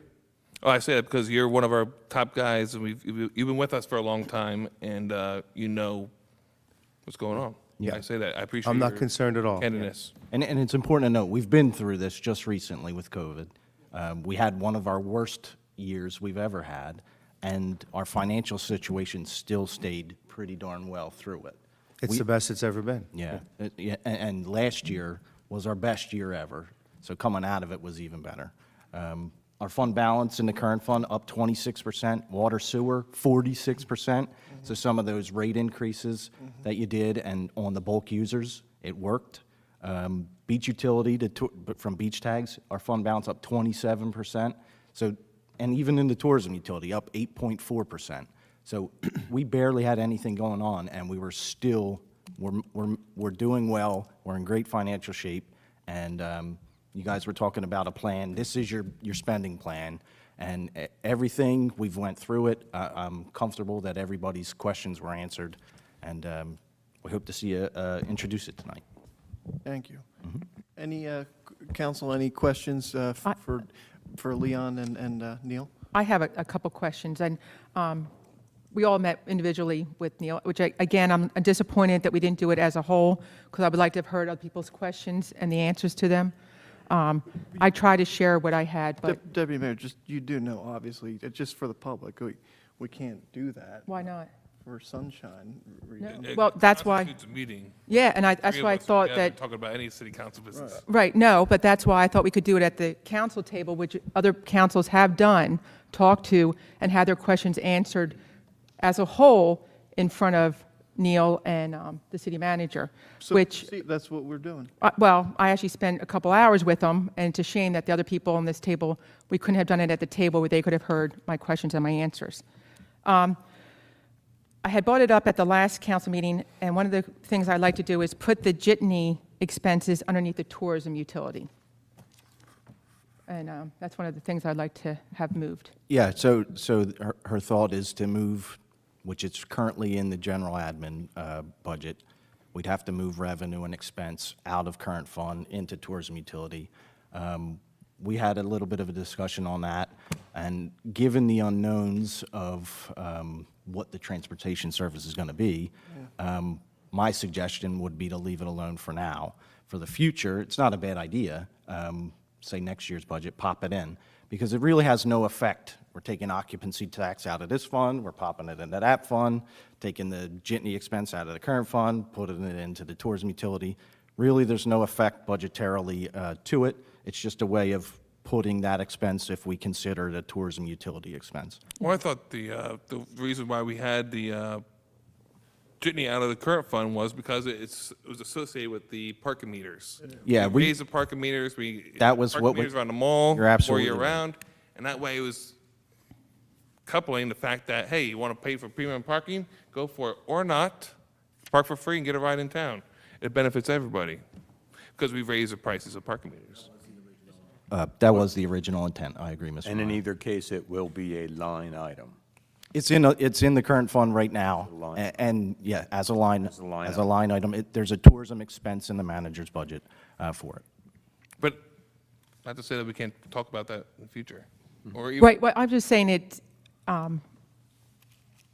obviously, the jitney is for tourism, and if Right. we're going to be putting any expense towards it, it should come out of the tourism budget, especially if we raise the occupancy tax, and that's supposed to be going towards the tourism budget. We should be putting things in there that should be coming out of that to pay for that. But I think it's important to have a study on that because the utilities, just like the tourism, beach, and et cetera, water, they are not to be profiting, you know, and we don't want them to lose either. So it's got to be very carefully planned. I think it's an interesting concept for sure. I think that we've really straightened out the water utility. That's We have we're starting on the right track to Yeah. be starting to the be afloat. The beach utility has been strong and is strong. Yep. The tourism utility, of course, we're still suffering from last year of COVID and Yeah, but still cancellations. making money by Canceled reducing weddings. expenses. Right. You know, as long as your revenues go down, your expenses are equally going down, you're going to be okay. Right. The problem is if you're trying to provide too much when those revenues aren't coming in, then you run into problems. And if I may, I think council basically took the first step, in my opinion, last week when we did the contract that really kind of put the prerogative on the promoter rather than the city paying. So hopefully that cuts down on expenses on the utilities. Oh, Because absolutely. The tourism utility has been tough, as we've all known, again, because of COVID, all the canceled weddings, events, and blah, blah, blah. They have really had almost no revenue at some points, so. But it is essential to our town. Of course, yes. My other comment has to do with a job. We're putting in a floating job, and we also are adding a full-time job at Convention Hall. My suggestion is that we make that floater job part-time with the idea that they report to Convention Hall. The problem is of having a person that's a floater is somebody's got to supervise them. You can't just have a floater and they're going to go wherever's needed. That means somebody has to decide where they're going to go on a daily basis, on a weekly basis, to different areas. If they have at least some place to go, that takes the pressure off that person trying to find work for them on a daily basis to take up 8 hours. If they're going to Convention Hall, at least we don't find work from them. They're still doing work for Convention Hall for that 8 hours or 1 or 2 days a week. And if they are needed in different areas, then we can bring them back to do work in these other areas when needed. With certain jobs here, you just can't throw somebody in, such as a confidential secretary. You can't put them in that position because of the requirements of that, everything in that office being confidential. So that's where I was thinking that we could benefit from them maybe being half-time to three-quarters or whatever is needed, but stationed in Convention Hall, and then on a need basis come out as a floater to fill in the gaps where they're needed. I would say that I would rather have if there's going to be a floater, it should be coming out of the current fund and not any particular utility. That way they can float more easily and that we have more control over the spending. That's currently how it's set up right now. Right now, the floater is budgeted under the administrator's budget at the request of Mr. Vole. And it's a grand idea. I know in the finance office alone, I could use them every day, to be honest. But wherever the real need is where that floater can Right. go. To me, it just takes supervision. If anybody has ever managed a person, so even an intern, you have to find work for them on a daily basis, not knowing who's in or out. That's work. That's work to supervise somebody and find work for them every day. And I'm sure, Manager Volt, like, you've thought about this as far as how you're going to, utilize this person within this building, within all of our operations within City Hall, as well as DPW possibly, Convention Hall. I don't want to get into the management of what you do. So that's kind of where I am. Thank you. You're absolutely right. We're always sure to help. Right now, we're sure to help in the clerk's office because we have a couple people that are out with medical issues or on vacation. We need help at Public Works from now and then. We need help at Convention Hall, but the person might be managed by the manager's office, won't sit as a confidential secretary, but we always need help. They need help in the police station when the secretary may be out sick or maybe on vacation and they're backed up. I look at Erin and I feel bad for her. I mean, she's been struggling the last few days, stuffing envelopes. She got everybody stuffing envelopes to send this tax, or what is it, mercantile out you're sending? Yeah. My favorite topic, sorry. And you know what? We need more than just a floater to help all our employees because there's always going to be issues where people need time off, people are on vacation, people are sick. And we learned a lot, like you said, through COVID. I mean, that was a struggle just keeping people working and working double duty. But the floater is dearly needed. And I don't want to stick them at Convention Hall. I want to give them direction where they're needed. So they're going to report to you? They're going to And report where to the they going to manager. sit? I'm sorry? And where are they going to sit? They're going to sit wherever they're needed. This week, they'd be sitting in the clerk's office. But if everybody's here, where are they going to sit? Where's their desk going to be? I have an extra desk in my office. I'm trying to. Well, I know the I'm not answer. being smart, like I have an extra desk. The answer is this person would also help with basically the welcome desk that we put in here to, the doors will be open, signs will be located to make City Hall a little bit more welcoming for people. Anybody who works in City Hall, been in City Hall for a little bit, a lot of people walk in, they have no clue where they're going, where they're trying to get to. Somebody could have, this desk has been purposely made to be open so that they can service anyone walking in. They'd either walk in that door, this door, this door. If these doors are open and a couple signs that say welcome desk over here, when they're not doing any floating duties that may be, we just thought that would be a nice service to provide,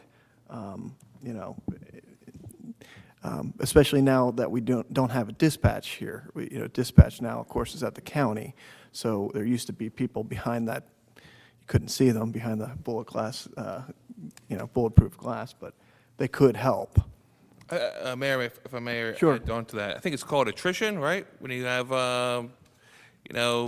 old positions where, you have new technology and you're able to expand your needs. Attrition means that you are more than just your title. And, when someone retires, that new position becomes a jack of all trades almost. And I think, what the manager was saying, to provide more accommodations to the current employees and departments, to be able to have a floater, who does that benefit? It benefits the people on the other side of this table. Thank you. Any other questions from council? Any other topics you want to bring up with the budget? I just have another statement I want to make, and just so everybody's aware of it.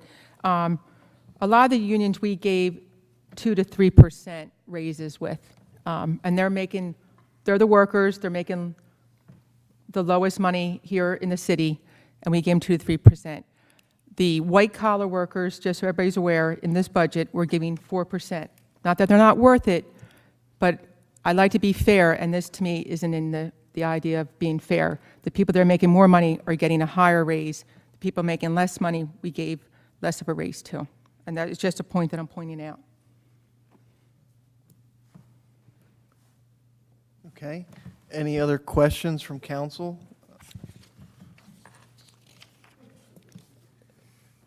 Okay, I just want to talk about capital expenses. okay. Do we talk about capital expenses?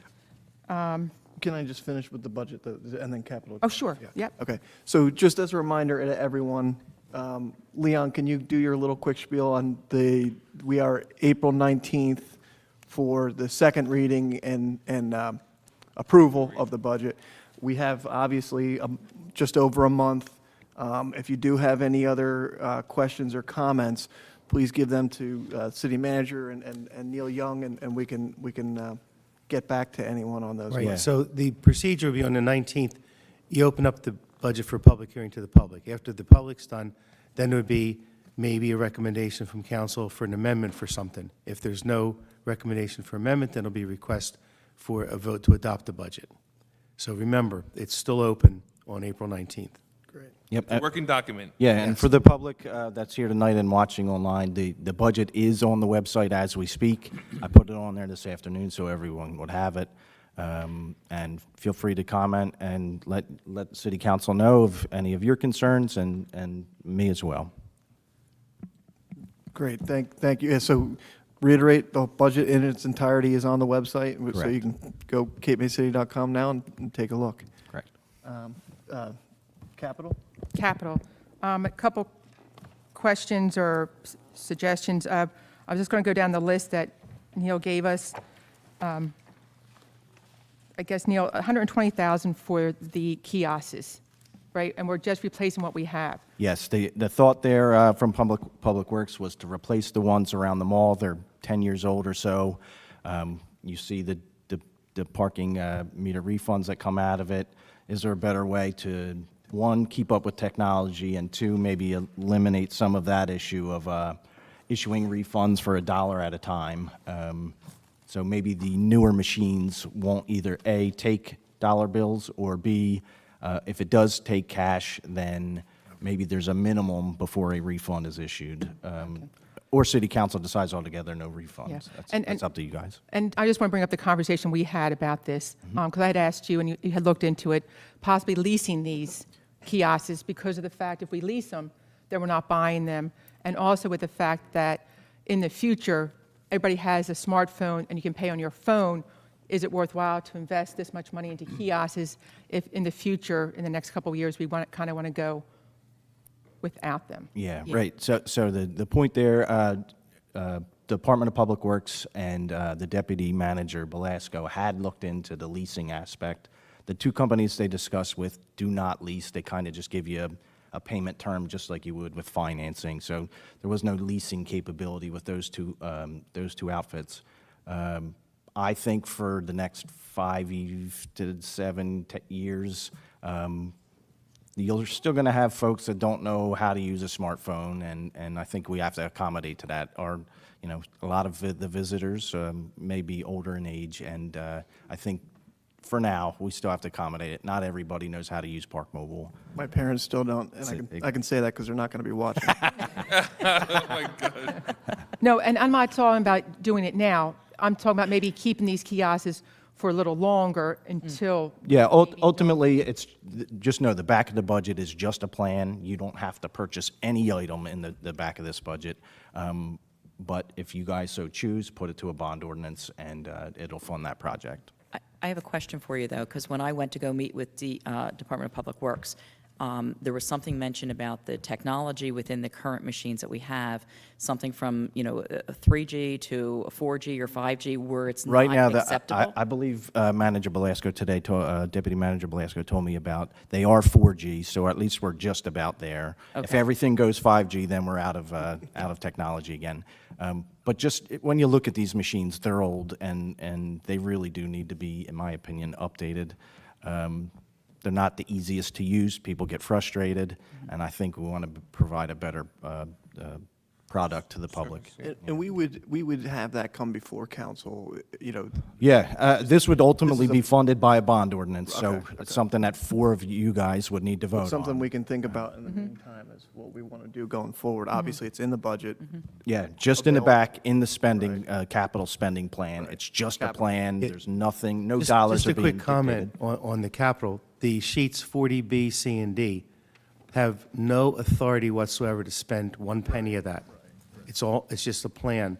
You need an ordinance to spend any of that, which is a whole separate issue that would be brought up, in time. So it's just a plan, no authority whatsoever. It's part of the budget. There's a long history why that's back there, but is no authority to spend anything on page 40B, C, and D. So that just to say, this discussion doesn't end. We can still talk about how we want to move forward with or without kiosks moving forward. May I make a comment, Sure, Mayor? please. I'd like to just, thank Mr. Shostak for, pushing us to the Park Mobile thing when it was kind of, it wasn't accepted when he first brought it up to the city council years ago. And my question to Mr. Young is there anything in the future for us that we should be looking to make our accommodations better for our visitors? Yeah, at this point, app-based parking is kind of where everyone's going. There's multiple towns locally that are all app-based. I think we'll get there. I think based off of our visitor demographic, I think we ought to play it a little slower, but I think ultimately we'll be there as well. Electronic 3-day beach tags? We've talked about. Don't be joking about that. I know about 3-day beach tags. I'm putting my hand out on that one. But ultimately, maybe purchasing beach tags at the beachfront electronically would be something we're Right. looking to move towards. In all seriousness, we should look at that, definitely. Okay. My next item was convention hall equipment. What's in there and what's not in there is what I wanted to state. In there is a purchase for 250 chairs that are white. Right now, we have purchased, when they did purchase these chairs that are in there, they're top-of-the-line chairs, and they can actually, if somebody wants a wedding there, they can purchase a cover that goes over the chairs. My concern with purchasing the chairs is that at 250 chairs, we already have issues on where we're storing things. Where are we going to store them is an issue. And also, if somebody wants white chairs, we have that option to cover it. The chairs we have in there now actually have more of a cushion than these resin chairs, which actually, to me, are not of the quality that our current chairs are at. But what I would like, why I'm bringing up the chairs is, what's not in there is blinds. And this was brought up by my Buildings and Grounds Committee a number of years ago, because that area, as you walk into the convention hall, gets very hot. And with the sun shining in it, if they had some blinds, not to block the view, but to see through, we could cut HVAC expenses, and also would maybe give a little bit of a break to HVAC, because it's always running hard, and we always have to put in expenses to fix the. Yeah, that was a good point, and you're right, it wasn't directly under that line item, but we do have $500,000 for building and ground improvements. That is an improvement to one of our buildings. And then you could charge the blinds to that line item. Right. Well, but while we're talking about buildings and grounds, though, and you're bringing up that point, what was also has been discussed is a backup generator for convention hall, for these concerts, for weddings, and maybe it's not something we want to have permanent there, but maybe a temporary, a portable generator that if something happens, there's a wedding going on, we could make that generator down there so that the event can still proceed as a concert. We did have an issue with it Yeah, a actually, year ago, I think it was, or 2 years, I guess it was a yeah, couple with the years AME ago. church fire, there was a wedding in there. The electric was off to the city. It is a great idea. The placement is the problem, flood level issues and all of that, but a portable one kind of fixes that issue, so not a And bad it also would allow us to use it in other areas if we had a concern, like a storm, we could use it at different areas and make another maybe emergency area. As far as the shades, we're getting quotes right now. Casey's getting quotes, bids on how much it's going to cost to accomplish that. Okay, excellent. And then with that also, when we're talking about convention hall, I'm just going to keep talking about convention hall at this point, is if anybody goes to the bills, you know all the expenses we pay for the air conditioner, the HVAC system. Over the last couple of years, it's a lot of money. We probably could have purchased a new one at this point, but what we spent in fixing it, it's over 10 years old. At what point are we looking to replace this HVAC? Yeah, a great point again. The thing that we put in there, and I believe you asked earlier today, was What is that 500,000 per year going to be used on? And that's one of the areas that it could be used on. I didn't designate any particular one issue with those funds, but I think it's a great idea to keep in our forefront to have a set amount of dollars for building and ground improvements every year. That way, we don't have to wait for a bond ordinance to come up, and it's, boom, you put it into your bond ordinance every year, and you're set for funding, and we can start improving things that have kind of been left to the wayside over the years. But I had one concern, because I brought this up at our meeting, that Lou brought up the fact that we had an agreement when we signed off with FEMA, I can't say FEMA, for the flood elevation in Convention Hall, that we can't do a certain amount of improvements. Oh, in that legal settlement. Yeah, and I didn't read that before, that I thought it was just in case we were. Yeah, I don't know, Storm. I don't want to state all the details here because I don't recall them to be exact. But the point was, if there was ever a substantial damage to that building, we would have to fix the flood-related issues. That was part of that settlement. So there was one other part, and I don't want to state it publicly because I don't know it by heart. So, but the real point was, if there was ever substantial damage to the convention hall, we would need to fix the flood-related issues. Okay. My next question has to do with court e-ticketing. It's $23,000, and I understand that it would be great that people can pay their tickets online, but we also want to do, which I think they're looking to be, people be able to pay their water bills online, which they can't do. With this e-ticketing for $23,000, this is also for West Cape May and Cape May Point, and this is an extra expense that is beyond our normal policing. Is there any way to get them to kind of come in on this expense for e-ticketing? Since it's Per the agreements, I think the main point here is that the police department needs the equipment. If Cape May's moving that direction, West Cape May is going to benefit from it. Any supplies related to such, because the courts buy the paper tickets themselves. So any supplies related to the e-ticketing software would be shared by the West Cape May court.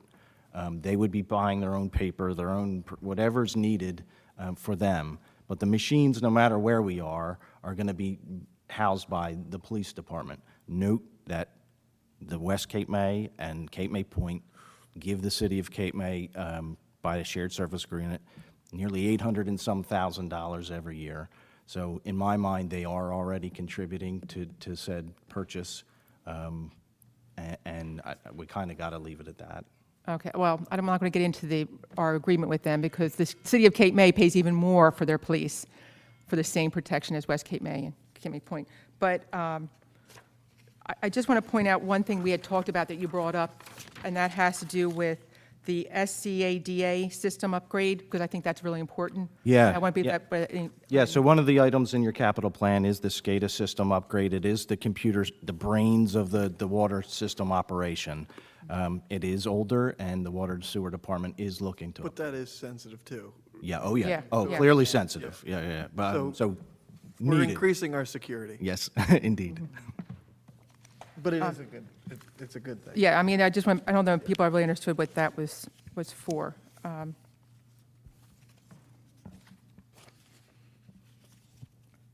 That's all I have when it comes to the capital. Okay. Anyone else? Any questions? Capital comments? Questions? Neil, I'd like to just kind of like explain why it's important to keep up to date with city vehicles and whatnot, and why what the push is for. I think newly is the state and federal push for electric vehicles. You guys are now seeing the effects of gasoline, and we don't want to be heavily reliant on that issue. So that is the push from the state level. I agree that in some fashion we shouldn't be heavily reliant on any one energy source, and this is a good idea. The police department has looked into 2 electric vehicles for the department to start looking in that direction. They are listed in your capital plan, and ultimately we'll see if that's better for the fleet or if it's not. And without trying it, I don't think we'd ever know. Does that include a charging station with those 2 electric vehicles? It doesn't, but I think there's charging station, there is already one at the substation in front of the West Cape May building. We are ultimately working on one in our municipal lot as well. So I think we're going to be okay charging-wise, and there's, you know, I think it's a good idea to at least follow in the state's footsteps to try to move in that direction. I appreciate your candidness. Yeah. Thank you very much. Neil, there's also one item that we had talked about at our meeting that I would like to share with the rest of them, and that had to do with the water department locating water leaks, because we lose a lot of water. Great the point, city. and we'll just It's a lot do it of real money. quick, because I know you guys need to move on. But an I&I study has been planned to be done, and kind of keep putting pushed aside, pushed aside, pushed aside. It'll show all the leaks from the water or the sewer systems that's causing bills to maybe be higher than they need to be. This study in 2022 can be done within the current operating budget, no capital related. And it would totally make sense. I mean, the Right. savings We would be we recognized. would be saving money Absolutely. on top Right, of yeah. that. Can I clarify sewer bills? Sewer The is city's the sewer big one. bills. Yeah, Yeah. and the city's payment to the Cape May County Yeah. MUA, our flows could be reduced by issues that we find by doing this study. Ultimately, this year is one year where we'll be able to do a sizable project within the budget itself. So that's the plan, I believe, and I think Right. everybody was supported through our discussions of getting that done this Right. year. Now, also, Neil, though, doesn't the city water department also have a way of detecting water leaks in our water? Yeah, they have system? dye test systems, and they do have a camera, you know, an older camera, but they do have a camera to check. There are better ways to routinely check for these water-related and pipe-related issues, but those pieces of equipment are $140,000 for these crawlers and computers that are associated with it. But dye tests really help find certain issues Right. right away. Because I think from the Mott McDonald water study, we do know there's a good amount of water that we're losing coming out of the water system, fresh water that we're losing. And how they detect which is it- money. Yeah, how they equate that is really through, here's what we produce, here's what we sell to customers. That loss between those two numbers is wasted away somewhere, and the point of the I&I is to kind of reduce that. Because it's a fairly large number. Yeah, That because, you know, we're spending a lot of electricity to produce that water, and let's try to limit it a bit. I just want to add one more thing. You know, we as a country are trying to reduce lead pipes, and that's part of our project with the roads. We're going to do, you know, when we fix a road, we're going to replace our pipes. So, you know, and that's going to be a process that we are working on together as council and as a administration. Perfect. Okay, any other questions or comments? Neil and Leon and Mike and Deputy City Manager Lou Blasco, I think we all have some things that we can discuss, but overall, you got a really good budget. And to present this with all the things that we have in here in the capital, and frankly, some of the pay raises and things like that, to fit this in under a 0% increase is really a home run. I commend all your hard work in your office, and Thank you. And thank you. Yep. And your emails at midnight. Yeah, I apologize. Thank you. Okay, thank you.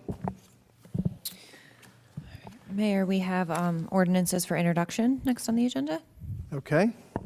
We have ordinance 459-2022, a bond ordinance providing for the construction of a police station and related improvements by and in the city of Cape May, in the county of Cape May, state of New Jersey, appropriating $5 million therefore, and authorizing the issuance of $4,750,000 of bonds or notes of the city to finance part of the cost thereof. Do I have a motion? I'll make that motion. I'll second. Any questions or comments? Yes, I have quite a number of comments and questions related to the police station. And first, I want to state publicly, I am for a police station.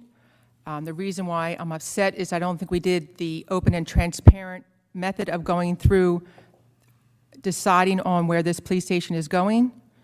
There's a couple of points that I wanted to make. First of all, we didn't do a feasibility study on this location of where this police station is going. The police station is going at the corner of Lafayette and St. John. With this feasibility study, how much is it going to cost at this location? the size, the parking, the public parking. At one time, we had talked about putting it at the Welcome Center, which is actually publicly owned property by the city. Currently, this spot where we want to put it, the city does not own this property as of right now. It is my understanding that the city is going through a land swap to get this land. To me, this should have been presented to council, this idea. How much are we giving up of this land? I don't know. Where are these hearings with the DEP, with JCP&L, with this whole land swap, where's it at? It should have been we should have had a public presentation on this. This is a big step forward with this police station, where we had a full disclosure, the timing of the project, the cost of the taxpayers, the annual operating expenses. One thing that moving forward with this police station, we don't need a dispatch, so that's one item that is taken out. In 2017, Conley did do somewhat of a feasibility, but not at that location, at the firehouse location. And I think that one other point is, we have Cape May Point and West Cape May, and where do they fall into this whole plan? And are they going to be contributing anything towards this project? So if I could have maybe some questions, I guess, to that. Well, I think, would you call it, Neil, our partnership with the West Cape May and Cape May Point, as well as Lower Township, that is paying their part into it, I believe. Not even close. It's not even close. They don't pay for any of the lawsuits that we had with the police. They don't pay for any retirement benefits or retirements. Currently, That's a discussion for Their our contract. mutual agreement then. Their That's not necessarily related to the building. It's up to our negotiations to our future agreement. And that's totally valid. The But I think contracts, it's the not contracts there are, right now because, I think we as a city council, at least me personally, and I think I can speak for a couple of other people I'm looking at right now, that we care about housing our police officers in a better building than they're in right now. and I'm not against the police station. I have a lot of family members that were policemen, and I think the law enforcement, they probably should have had their police station before the firehouse was done. But the firehouse, we had the location, and that's why we went with them first. But to not give the public the opportunity to discuss this and have a presentation is not being open and transparent. This is to fund it. And as all of you know, we've debated this for decades, and we could list off a ton of reasons not to do this. We could come up with a million reasons not to do this. But as you all know, last year, we decided to do, through a vote by the citizens of Cape May, to do this separately as a fire station. Of course, we abided by what the voters said. We right away put together the fire department, put together a task force, bonded. We set the amount that we wanted to spend through the bond, which of course was voted for by the voters. This bonding tonight fulfills the promise that we made to the police officers at that time. We are not going to forget you. We are going to make sure that this continues. What it also allows is for us to make sure that we give our professionals the opportunity to bond at the low interest rates that we have right now. As you all know, maybe not, but the fire department bond came in at 1.59%. If interest rates start creeping up, we would allow our bond counsel to quickly catch it and pull a bond well before interest rates creep way too far up. And I think what it also does is it sets our budget. We are going to do a $5 million police department. So this has been discussed for decades, as we all know. And last year we fit the the fire department in a 0% increase tax. This year we're going to fit this under this 0% increase budget. It's planned out. It works, and the taxpayers see no increase to their taxes through this bond. And I think that's an accomplishment. And there's a lot of reasons we could not do it. I completely understand that. But this is This is to budget for the project beforehand, so we have a budget to work with. Once we have that budget, we have bonded for this, we can continue and make the very public decisions when it comes to everything about the building. And we establish a task force, we get an architect, start working with our police officers to make sure that we fit their needs and the needs of the community. So again, I can just say, look, we can find a lot of reasons not to support this, but we've talked about it for decades, and I think we have a solid financial plan that we need to follow up with a good physical plan, and that's what we intend to do. Mr. Mayor, may I ask? Please. To the floor, please. Thank you. Please. When we talk about this, I see some head shaking for the usual suspect naysayers out there to say that our shared service agreement does not pay for the things that we need as a community. And to say that is completely wrong. We have a substation in West Cape May for the police officers. We have a new home for the firefighters as we build this building. To act like that, our neighbors are not putting their fair share in is wrong, You can always negotiate our shared service agreements in the future for what's financially based. But what we have now is a working relationship, and I think it works very well because guess what? Number one, folks, we are a Class A destination. We have aging houses and aging people in this town as well. We need this top class firefighters and police officers keeping our people safe. And I guess what? There's no expense needed. There's no expense to a limit that's too much for these people to keep us safe, to be a shining, what would you call them? I was going to say a shining beacon, but you people welcome us. Welcome to our visitors at Cape May. They go to you to ask the questions. Where do I go? Where's this place? I need help. They come to you folks, the firefighters. I think being a Class A resort needs to have a paid firefighter, fire unit, a paid, police unit of the toppest class, and EMS. I am not in favor for privatizing at all. I just want to say it right here. But what we're doing is taking the steps to give these people a proper home, and I don't think that our neighbors are not doing their fair share either. I think we have, as a community, as an island, we do very well. Just for clarification, the substation we pay for. So we rent it from them. So besides patrolling, we pay, I think it's over $30,000 a year for that substation, and I think we also put the improvements into it. So yes, that substation, which is less than a mile from here, is being paid for by us. It's all we got, besides what we have here. So, we're talking about, taxes didn't get raised this year. That's one thing, but we got to look at how much is the annual operating expense going to be for this police station moving forward? And did we calculate that expense into everything? I was always told that we're going to build the firehouse. Once the firehouse is built, then we're going to build the police station. And that was because the Convention Hall bond was going to come off, and we'd roll it right into that. Logical, all of a sudden now it's a game changer, which I don't know when this game changed, but it's now we're going to be breaking ground in the fall. So to me, that's an awful aggressive time frame. I don't think we're talking about any groundbreaking at this point. No, this is just the first step. If we got this done in the fall, then we'd really be moving, 'cause but one of I don't see it happening. One of the things with building the firehouse right now is it's a major project, and the city hasn't taken on a project like this in quite a while, is that we can learn from our mistakes so that we don't make the same mistakes with the firehouse with the police station. At the same time,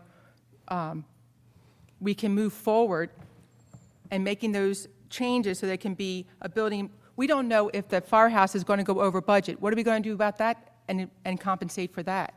I think the answer to your statement is, where have we failed with this convention hall? That's where we need to learn our mistakes from. But have we corrected those mistakes with building the police, with the fire station? I don't know if we corrected those mistakes. We don't have. It's like saying that we don't know how much water we need in capacity, except for the professionals that are giving us a report of how our water plant needed to be made. But- And you keep saying that statement, oh, I don't know how much it is. But- And you have these professionals saying, we are telling you how much you need. Let the professionals do their job. But you don't know if the firehouse is going to go over budget? Are you telling me that it's I'm not talking about that. We don't know. We Right, don't know. and that's my point, And I'm is just- that we're getting into another financial building, a large financial purchase, without knowing what the end cost is going to be for the firehouse. We have cushion built in, What's the purpose of we doing this now? right, To get the best bang for a buck. correct.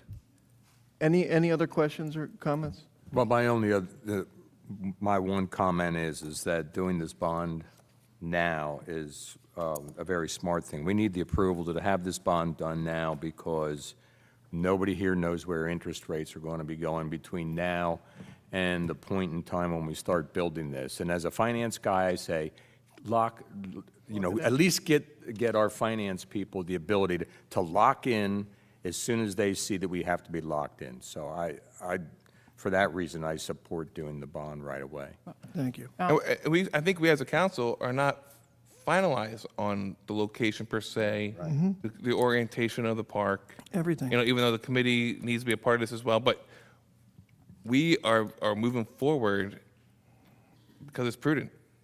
So we're bonding for a building that we don't know where it's going to go, and we're not sure how big it has to be.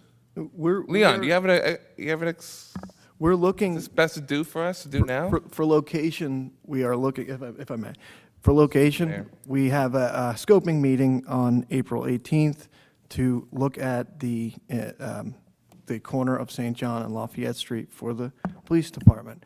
We've been working with the police department on that. As you all know, this has been very difficult to try to find the best location we possibly can. But there is a ton of public meetings, a ton of things that have to happen before then that will all be done in public. But yes, we're bonding to set the budget, we're bonding to get in at a low interest rate, and to make sure that this project finally gets started. So on 18th, it's open to the public? Yes. And what time April- is that? And there will be a full announcement on the city, I think it's on the city website already. It is on the city website. So there will be a scoping meeting on April 18th, I believe. I just want to point out, when you put out a bond ordinance, it requires 4 votes of council for it to pass. And it's one reason why the public safety building didn't go forward, is because we couldn't get the bond because there's only 3 votes and not the 4th one that's needed. By moving forward with this police station and getting the 4 votes, going forward with any kind of plans or anything will only need 3 votes and not the 4 votes of council. Okay, any other questions or comments? Roll call? Councilmember Baldwin? Yes. Councilmember Meyer? Yes. Deputy Mayor Sheehan? May I make a comment on my reason for voting no? It's not And, appropriate. well, I want to sum it up, is the fact that Is that okay? I'm voting no, and the reason I'm voting no is because of the fact, even though I want the police station to be built, I don't think we should be going after a bond when we don't know where it's going to be built and how much it's going, and any kind of feasibility study was not done on this building. Yes. I'm sorry, was it my turn? We'll skip ahead, Jump on the Mayor gun. Mullick. Councilmember Yeager? Yes. Okay. All right, next on the agenda, Council, we have Ordinance 460-2022, an ordinance to exceed the municipal budget appropriation limits and to establish a cap bank for the calendar year 2022. Do I have a motion? I'll make that motion. Do I have a second? Second first, if you would. Well, I'll that second okay? that, yes. Leon, would you give us an explanation of Sure, this? this is a I've heard this formality. 8 times already. I know. I was going to say, It's, what is this? It's an ordinance that it says you're exceeding the cap. I said earlier, you're not exceeding anything. You're banking what is still available. It's mandatory. This is probably 18 years old, this ordinance that used to be automatic. You never had to do this, but now the state makes you do it. And it's really just a formality, nothing else. Any other questions or comments on this? You've been through this enough, Shane, I know. Okay. Roll call, please. Councilmember Baldwin? Yes. Councilmember Meyer, Yes. Deputy Mayor Sheehan, Yes? Councilmember Yeager, Yes. Mayor Mullick. Yes. Next up, we have the introduction of the Cape May City budget. It's Resolution 9503, 2022, resolution for the approval by council of the local municipal budget. Do I have a motion? I'll make that motion. Do I have a second? I'll second it. Any other questions or comments? Roll call? Councilmember Baldwin, Yes. Councilmember Meyer, Yes. Deputy Mayor Sheehan, Yes. Councilmember Yeager, Yes. Mayor Mullick. Yes. So now you have an introduced budget. All right. Oh, wait, Thank you. Thank you. Can I excuse Leon? Thank you, Leon. Are you okay? Thanks, Leanne. Thank you very much. Thank you, Neil. Are you okay? Councilmember Meyer, you good? make sure we get a public, Okay. We're not on the second reading yet. Yeah. Yep. All good? Yeah, all Okay. good. Thank you. Next, we have Resolution 96-03, 2022. This is a resolution of the governing body, certification of compliance with the United States Equal Employment Opportunity Commission's enforcement guidance on the consideration of arrest and conviction records and employment decisions under Title VII of the Civil Rights Act of 1964. Do I have a motion? I'll make a motion. Do I have a second? second. Any questions or comments? Roll call? No. Public comment. This is just something we have to do every year around budget time, by the way. Roll call? Councilmember Baldwin, Yes. Councilmember Meyer, Yes. Deputy Mayor Sheehan, Yes. Councilmember Yeager, Yes. Mayor Mullick. Yes. Okay. Moving on to ordinances for second reading and consideration for adoption, we have 455-2022, an ordinance amending Chapter 158 of the Code of the City of Cape May concerning beach tags. And there What? is a public, Point of order. We have a Point of public order, comment. Mayor. Please. Let me ask city manager, solicitor a question. When we have a second reading for an ordinance, does it have to be motioned and seconded before it goes to public comment? No. Or should it just go right to public comment? You can go right to public comment. I would prefer, as a council, as a procedural method, that we always open up for public comment before there's a motion made. Okay. In this, if you're okay with that. No, that's fine. Let's open this up for public comment on ordinance 455. And before we do, I do want to just say one little comment. I do know this got some attention from the public. I think Ed Rotz, who made these recommendations to council, I think the world of the hard work that you do. And some of the things that were said, I have to say, were, I think, out of line. I think if anybody thinks this is an easy job or an easy position, we have applications up in the council chambers. We need beach taggers this year, so I say that as a public notice. It's a very detailed job, and you all do a wonderful, wonderful job. But in any event, let's open this up for public comment for ordinance 455-22. anyone wishing to publicly comment, please come up to the microphone at the podium at this point. Mr. Cook? Just state your name and address for the record, please.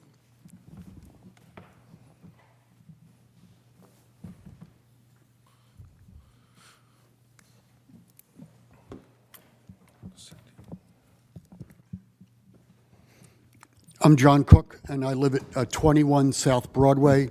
I'm the general manager of the Seacrest Inn on the corner of Beach and Broadway, and I'm a past president of the Chamber of Commerce.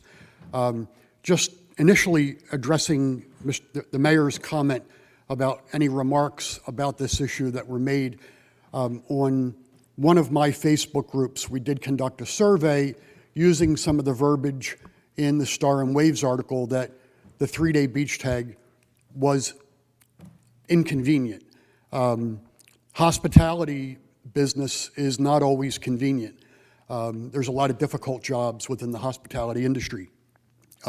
I personally am concerned about the bad optics of taking away an amenity from our visitors, especially on what is potentially another rebound year for Cape May. I think a lot of people, and I'm always advocating for the tourists as well as our locals, but I'm concerned that there's a lot of people that depend upon the 3-day beach tag when they come to Cape May. It saves them a few dollars on buying the whole week, and it saves them a few dollars on buying, individual tags. And the optics aren't just tonight. The optics are going to last all summer long when people come to the beach and they go to the beach access and they're finding out for the first time that you took away their 3-day beach tag. That's the impression they're going to get. And they're going to say you took it away in addition to asking them for an additional 1% occupancy tax after they just paid a record number of dollars to fill their gas tank. I was really happy to hear the auditor say that in a year like we're heading into, the shore businesses do well because our demographic, as we know, is usually 1 tank of gas away. But that 1 tank of gas this year is likely to cost twice as much as it cost in previous years. So, we're already adding the 1% occupancy tax, taking away an amenity that some people find very comforting and they're used to, I think it's just bad optics. And I think at least 3 of you should reconsider it. Thank you, Mr. Cook. I think I've heard similar comments. I appreciate it. Thank you. Any other comments on this ordinance? Anyone else from the audience? No? Okay. Do we have a motion? Mr. Mayor, I make that motion. Do we have a second? I'll second. Okay. Any questions or comments from council? I think just because it's inconvenient to the beach taggers, that's part of their job. Let's lend a hand of convenience to our patrons. Can I just bring something to the table? We're kind of talking about 2 things, right? 3-day tag and Friday to Friday. So do we have any other comments or questions? We'll build on that. Right. Yeah. And I think all of you have received emails as well. I've received quite a few emails in reference to this in opposition to the 3-day as well as the changing it from Saturday to Friday.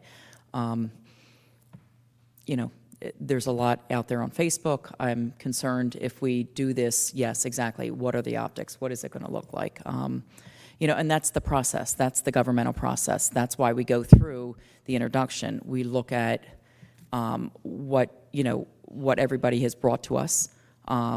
We introduce it. Then we have the public comment, and there has been a lot of public comment. Yeah, this is one that was a little bit difficult, but but with all of the public outcry, and reconsidering it, I'm a little concerned. I just want to bring everybody back to the table of our expert that sat across the table here and told us that there's only a few. I think we're the only municipality that does the 3-day. We are the only. The only one. Yeah. So we're not like bucking the system here by getting rid of it. Everybody else has gotten rid of it. The reason. Pioneers. And also with the fact that, if council decides to keep it, the price is going to have to be raised. Because we're raising the other prices on the other thing to make it in line with the other prices of the other beach tags that we raised. We haven't raised the beach tags. But that was his point, but when he sat across from us, that you That we should should raise it. right. If you keep it, he was suggesting that you raise it because of the fact it wasn't in line with the other prices of the other tags. Right. I know that was the suggestion. Right. Mr. Mayor, may I have Can I, and my comments on it are, is I certainly, I listened and it made sense to what I heard. The 3-day tag, lots of issues with managing it, costs of it, et cetera. I'm looking at this year coming up, and there's people that are going to come Cape May that the gas prices and house prices and beach tags don't mean a thing to them. They can afford it, and they'll be quite happy. But we got to be sensitive to the people that this is going to be the only vacation they can have because they can they can afford to come from Philadelphia, they hope. And I know this is only a couple dollars. We're talking about very small amounts, but I think it is optics. I think that I'm going to definitely lean in favor of saving people a couple of dollars and we'll just have to deal with administrating this. And maybe we can look at this again with more data at a later time, but my position is this year, I'm going with all the pleas from the people I've heard. But isn't that Mr. Watson? Yes, but, when you want him to speak? I think he should come to the table and talk to about. Let's just speak as a council for 1 second, and then. I'd like to have an opportunity to speak, please, Mayor. Shane, Mr. Meyer? I just want to give my old spiel I give, I guess, every year. You know, you get the people out there to say, you know, I live in Cape May, I deserve to not have to pay to go to the beach. This is a beach utility. It's paid for by its users. And I know, you know how this works. But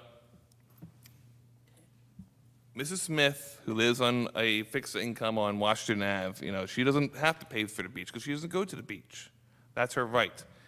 This is a beach, user-based fee and utility. And the people that enjoy the beach are the ones that pay for it. And I want to be more accommodating to our customers in this process. Okay, can I ask everybody a question and just, an honest answer, what you think? Again, part of this is Friday to Friday. Do you have, if I could start with you, Mr. Meyer, do you have a comment on that? How do you feel Friday from Friday to Saturday to Saturday? It's hard for me to say, Mr. Mayor, Fine. because I'm not in the accommodation business. You know, I don't know, you know, I hear that the starting day is Sunday and the end of the day is Saturday, you know, but everybody's in between all over the place, I'm sure. So for me to say a 3-day weekend tag, I can't confirm that. I'm supportive of it, but I am supportive of a 3-day tag. My question was, part of this, right, is the Friday. Yes. Changing it, the weekly tag from Oh. from Saturday to Saturday. Thank you. To Friday to Friday. And I just wanted to, pardon me? Friday to Saturday. That would be, now see, that's what I was thinking. I did not hear that. We did not different. hear that. And I think that that's absolutely the right answer. Just for the record, Saturday. Friday to Saturday. Satisfies everybody. And we're not giving anything away. 'Cause most excuse people are me, if not Mr. staying Ratz here on is- Saturday. Yeah, He's I'll got just, it. We can hear him. Hang tight there, Ed. Mr. Rotz, come on up to the table. And I wish I had heard that the first time. I didn't hear that. Mr. Rotz, thank you very much. I think you've been our beach tagger now for some 30 years. Yeah. Is that correct? What's that? I think you've been our beach tagger for some 30 years now. 23. 23. Okay, you could have lied. We didn't know, but okay.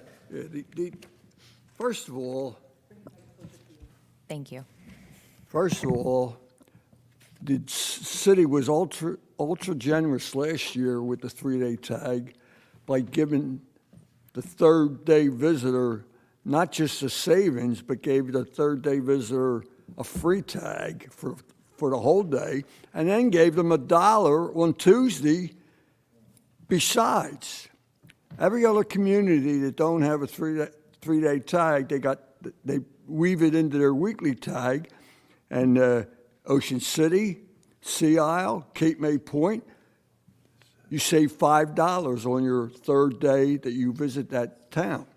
Our $20 weekly tag would save the person $4 on their third weekly tag. And we lost about $148,000 last year with that generous 3-day tag that should be recouped. I mean, I can't even believe it seems to me like, well, I don't want to go any further. That's my input. And we appreciate your input. Well, I really. think what it comes down to is that the public wants the 3-day tag. That's the struggle here. The The public wants a 3-day tag, and the accommodation businesses would appreciate being more accommodating to their patrons. You are getting a 3-day tag. You're getting it in the weekly tag, and you're saving the visitor $4. And by doing that, you're recouping some of the $148,000 we lost last year. I mean, what do they want the 3-day tag for? The beauty of it, like it's a 3 and then it's got 3 punches in it. I mean, you know, if they want a real tag, when they get the weekly tag, they got a real tag to save. Well, I think the public has a, you know, kind of like a disagreement to why this is happening. And I think some members of the public feel like it's a, Why it's happening? that it's very unaccommodating for the people who are giving out the beach Not tags. unaccommodating. Well, look, I just don't want to get too much into a back and forth. Just one quick question. Mr. Solicitor, just so I understand D, part of this ordinance? So the ordinance that The is discussion on of- second reading tonight. Right. Section D would be amended to, it's currently Saturday to Saturday. The proposed red line change is Friday to Friday. Friday. And then the second part is eliminating the 3-day tag. Now, if council, if you vote on it, it doesn't pass, then the ordinance stands as is, which Right. is Saturday to Saturday, and you have a 3-day tag. If you wanted to make a change to a Friday to Saturday scenario, we would need to republish, because that would be a substantive exactly. change. But I just want to make sure everyone's clear on council. This ordinance is for Friday through Friday. No, it should be Friday through Saturday.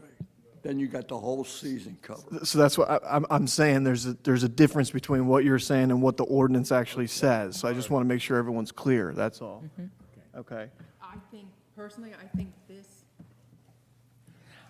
I personally think that this, Friday to Saturday covers all the hardships that people were talking about, and we're not losing money on the 3-day tag. Because if we put the 3-day tag in, we're going to have to raise the price, so we're not losing We lost the money. 148,000.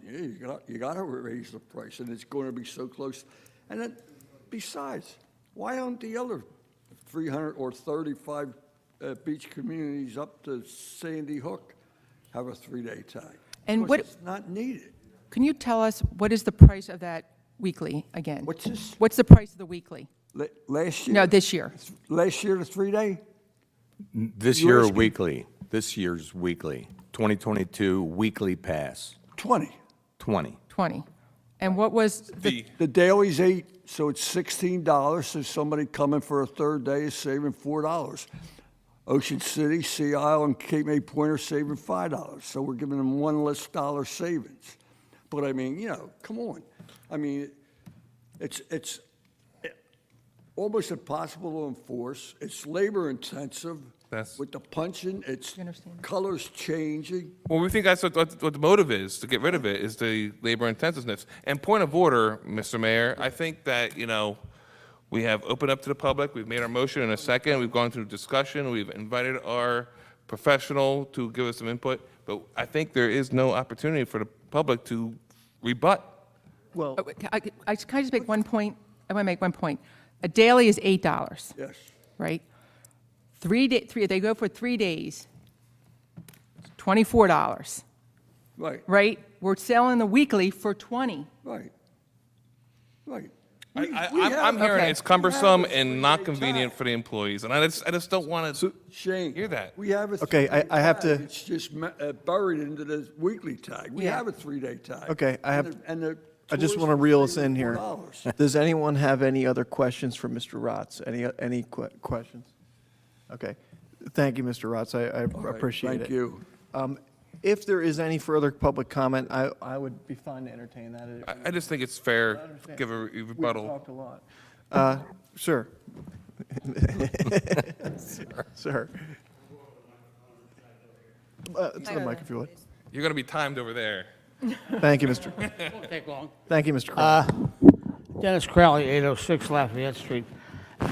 This discussion is confusing me just a bit, because are the concerns raised by the accommodations industry, that's the same industry who can purchase a commercial tag for use by their clients and patrons? Not necessarily. Well, I know, but that option's there for them. And so they're not depriving anybody. It's a different way of getting their guests to the beach. And if the guests get an accommodations tag from a commercial tag, the guests aren't paying anything, except if the accommodations decides to roll that into the house fee, but that's their call. Are we talking about apples and apples here? Or are we really concerned about the 3-day pass, or are we concerned with accommodations guests getting a beach tag. In which case, if you dump the 3-day, you're going to save that kind of money he's talking about, but the guests are going to be able to use a commercial tag.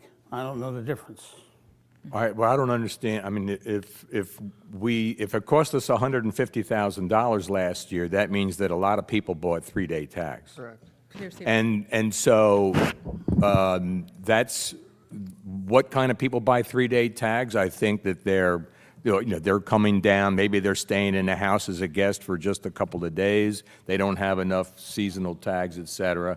But my question was, how many do we sell? The answer is we sell a lot. Well, And that's my only personal reason why I say if we sold that many, we will probably sell that many again this coming year, and we might have to lose another $150,000 to accommodate the people. I mean, the beach utility's in pretty good shape. It's a balanced budget. Oh, Dennis proposes raising the price. well, the 3-day, so we're not going to raise the We're not- 3-day, or, because, We're like, not a business, ladies and gentlemen. Yeah. We're here to provide services to the community. Wait, okay, Excuse me, I'm sorry. Public comment has to happen up at the podium. okay. I think, if we've changed that weekly from Friday to Saturday, I think that should be the reason why we eliminate the 3-day. But that's going to be a substantive change to this, according to our solicitor, which would have to be re-advertised, yeah. which would have to be another 3 But months. I think that is a compromise. So You're saying. I'm just saying that that's something that we yeah, really to need to consider. consider, and I don't know if that's going to happen this year then. So let me ask a question. Your proposal right there was make it Friday to Saturday, so there's an extra day, and then get rid of the 3-day. Yeah. Wouldn't we be losing money on that 8th day? We would, yeah. But most, What's the apples to apples? the apples to apples is that if people come Friday to Friday, then they get the Friday to Friday. They come Saturday to Always? Saturday, they get So the if you Saturday come to to Cape Saturday. May on Thursday, you're not allowed in. Well, Well, no, I think we have a compromise. It's a suggestion. Let's hear it out. It's basically people get an extra day, which I'm sure some people would be thrilled out. But frankly, I don't think there's going to be a ton of people that are going to take advantage of that 8th day that didn't, That's right. wouldn't have bought a single day pass or whatever. And then you get rid of the 3-day tag, which puts us in line with the other municipalities. That's what I'm hearing as the compromise. Can I also make a point on the 3-day? The 3-day is a 3-day, right? But when you have 7 days that you can use that, if you want to do 3 days, if the weather's bad for a number, you still have the rest of the week that you can use that tag. So say if you came in on a Friday, and it was a sunny day, you bought the 3-day, and then it rained, and all didn't get sunny again until the last, you were able to use that 3-day or that weekly at the end, and you're still saving $4 instead of buying the 3-day. To Or be 3 days. to be honest with you folks, I would rather have our CFO as part of this conversation as well, before we make any major decisions, if we're talking about losing money on a 3-day tag or losing money on a 8-day tag. I think we're all educated enough here to figure this out on. I want to know what the real numbers, tag. the real numbers are. Yeah, but the budget was made based on a Based on 3-day the tag. 3. That's right. It Right. was. And let me just Yes. say this, any substantive change we would have to come back Yep. for, so we'll I make think this sure is we a get it. non-issue right now, because I think that this is not going to happen this year, clearly. If we introduce this again at our next meeting, because it's a substantial change, it'll be the beginning of June by the time it's adopted. When would be the dates for this? We would need to publish again the change, whatever the change is, and then. They could technically They could do this introduce a first reading an tonight. amended version of this tonight, And be a first reading. right? sure. If they It- change we- Friday to Saturday We would just have to tonight, publish the revised version yeah. in the next meeting. it would be published on the 23rd. Probably not until, we could have it on the April 5th? It's too late. April 5th meeting, but then we So would the publish it time- on the 13th, and then it's 20 days after that. So you could have it voted on in April. Then It's you need, technically- Off the, then you- I would have to look, I think so. Let me think if if you do it tonight, 23rd. 1, 2, 3, 4. Yeah, I mean, it's over 7 days. So the idea that it can't be done, it can be done. It could be back for second reading What is the on lead time you need for 5th. the tags? The tags have already been purchased. Printed. Printed, but you're not changing anything when you're just saying weekly on it. Okay. We have an ordinance this evening, and that ordinance reads Friday to Friday, and the removal of the 3-day tag. That's where we stand. I make a motion that we change it Friday to Saturday and remove the 3-day pass. Okay. So the only amendment would be to change a Friday to a Saturday. Right, that's right, Or yeah. leave the Saturday in rather than changing the second Friday. It'd be the same ordinance, it would be Friday to Saturday. Right. Right. Same ordinance, Friday to Saturday for the weekly. Is that enough of a substantial change?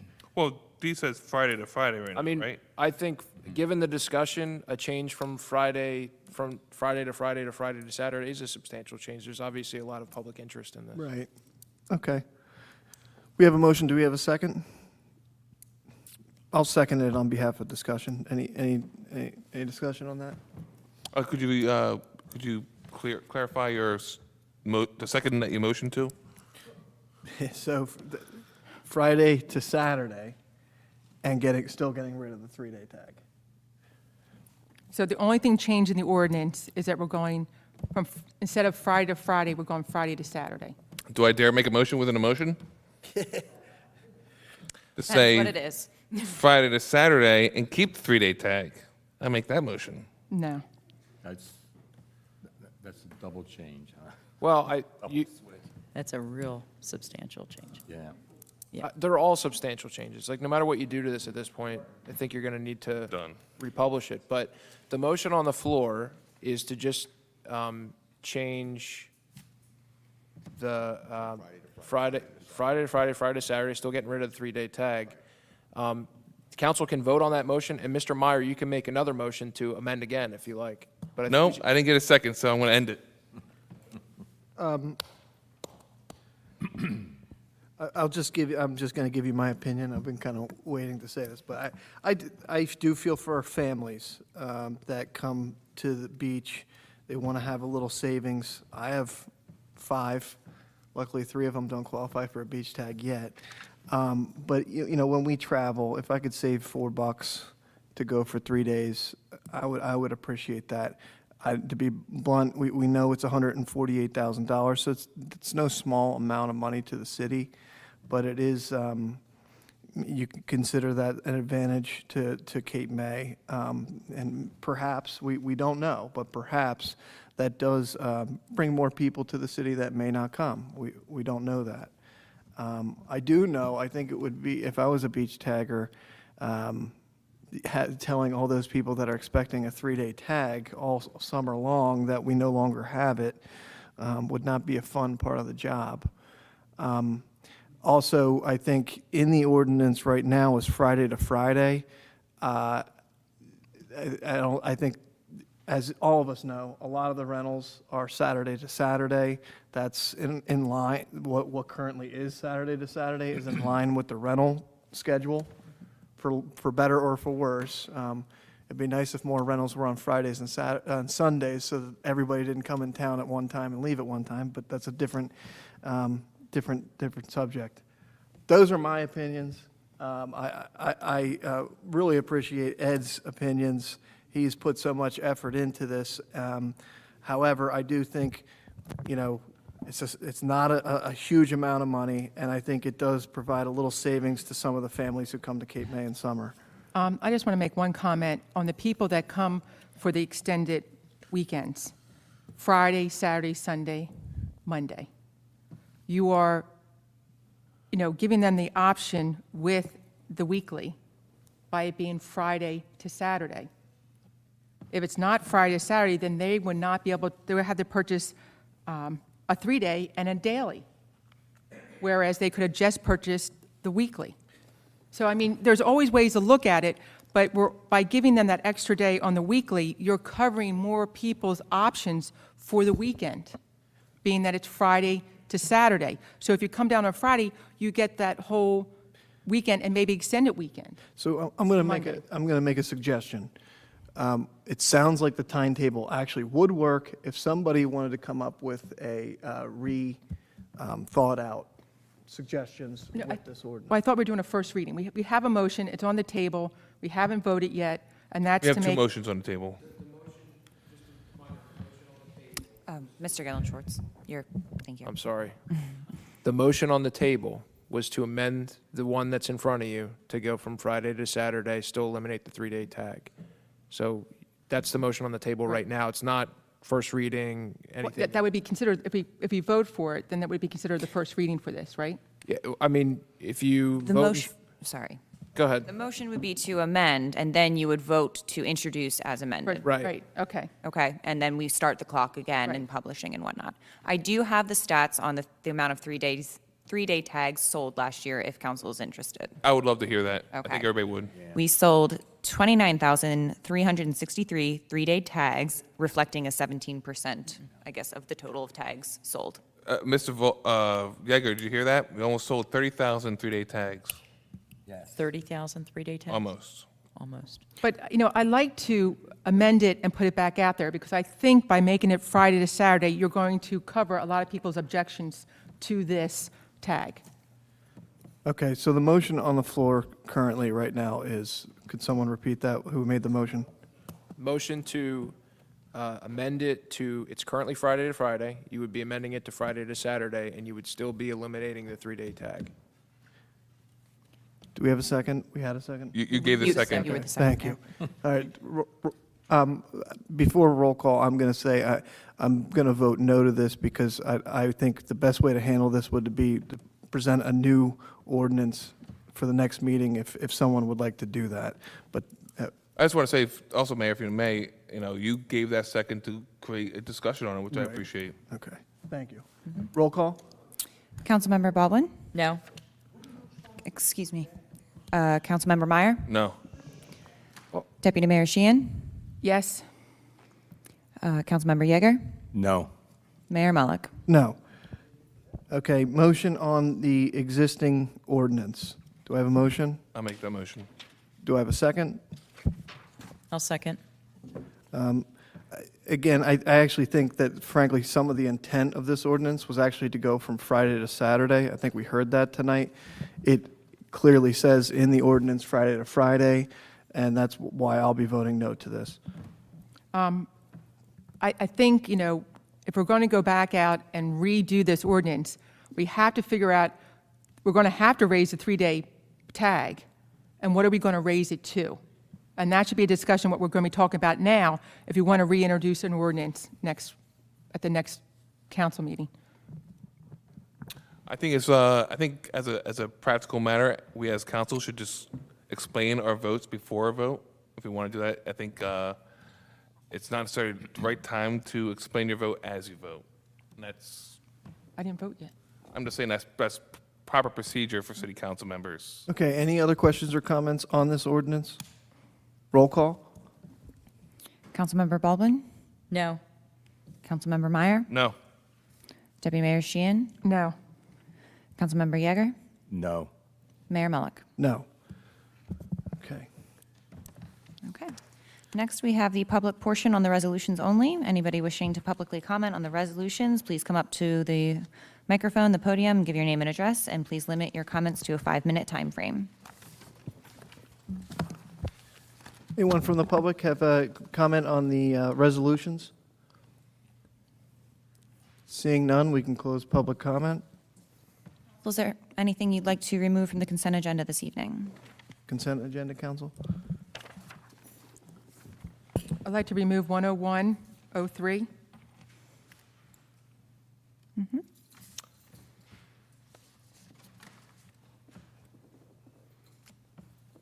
Anything else? Can I remove 9703? And since 10103 is being removed, I'm wondering, do we remove 100 and 99 as well? It is up to council. Okay. Okay. Anything else, Councilman?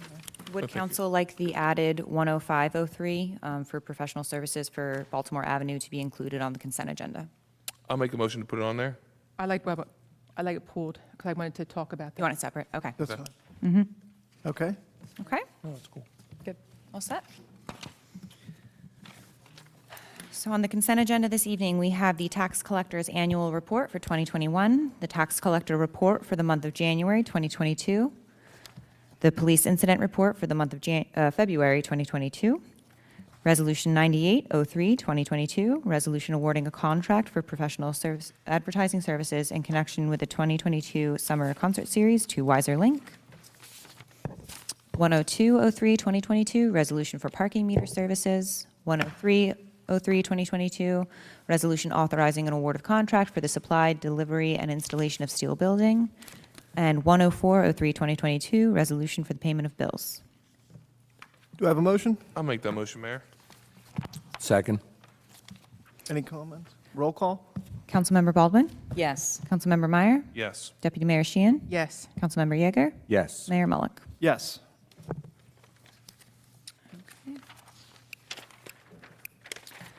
So first we have 9703, 2022, resolution designating the 2022 bathing beaches. Could we, should we do 95 first, or wasn't it 95?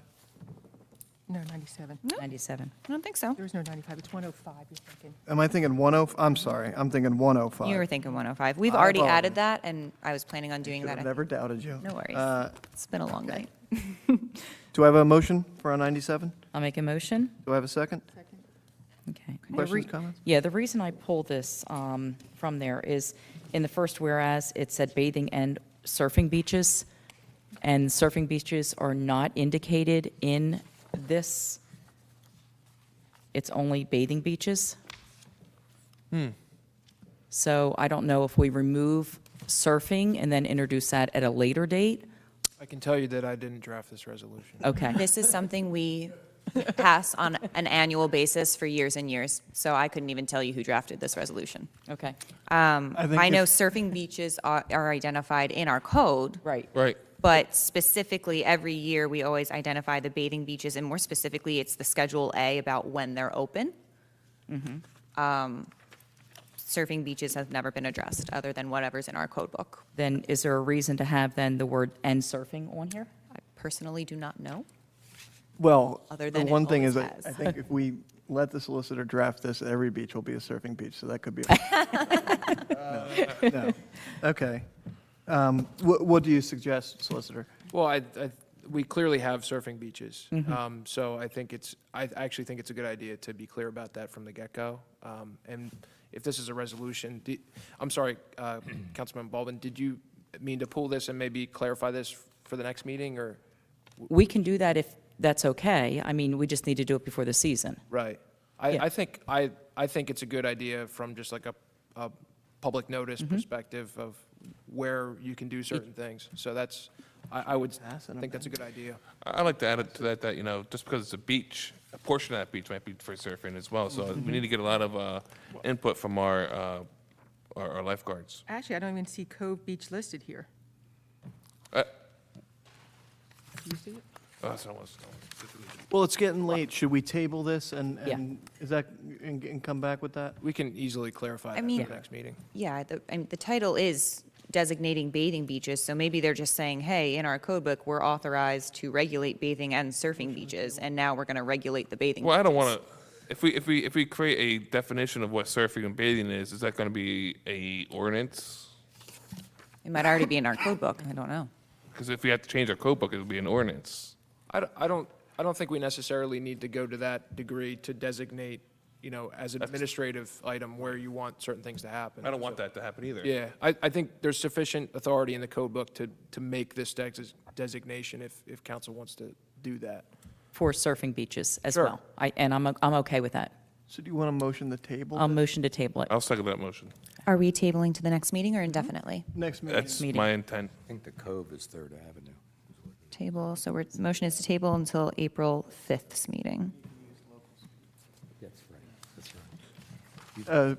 I'm sorry? I'm sorry, so we did have a motion and a second for that, right, to table? Yeah, we have a motion and a second. Motion, by, Second it, yep. It's time for vote.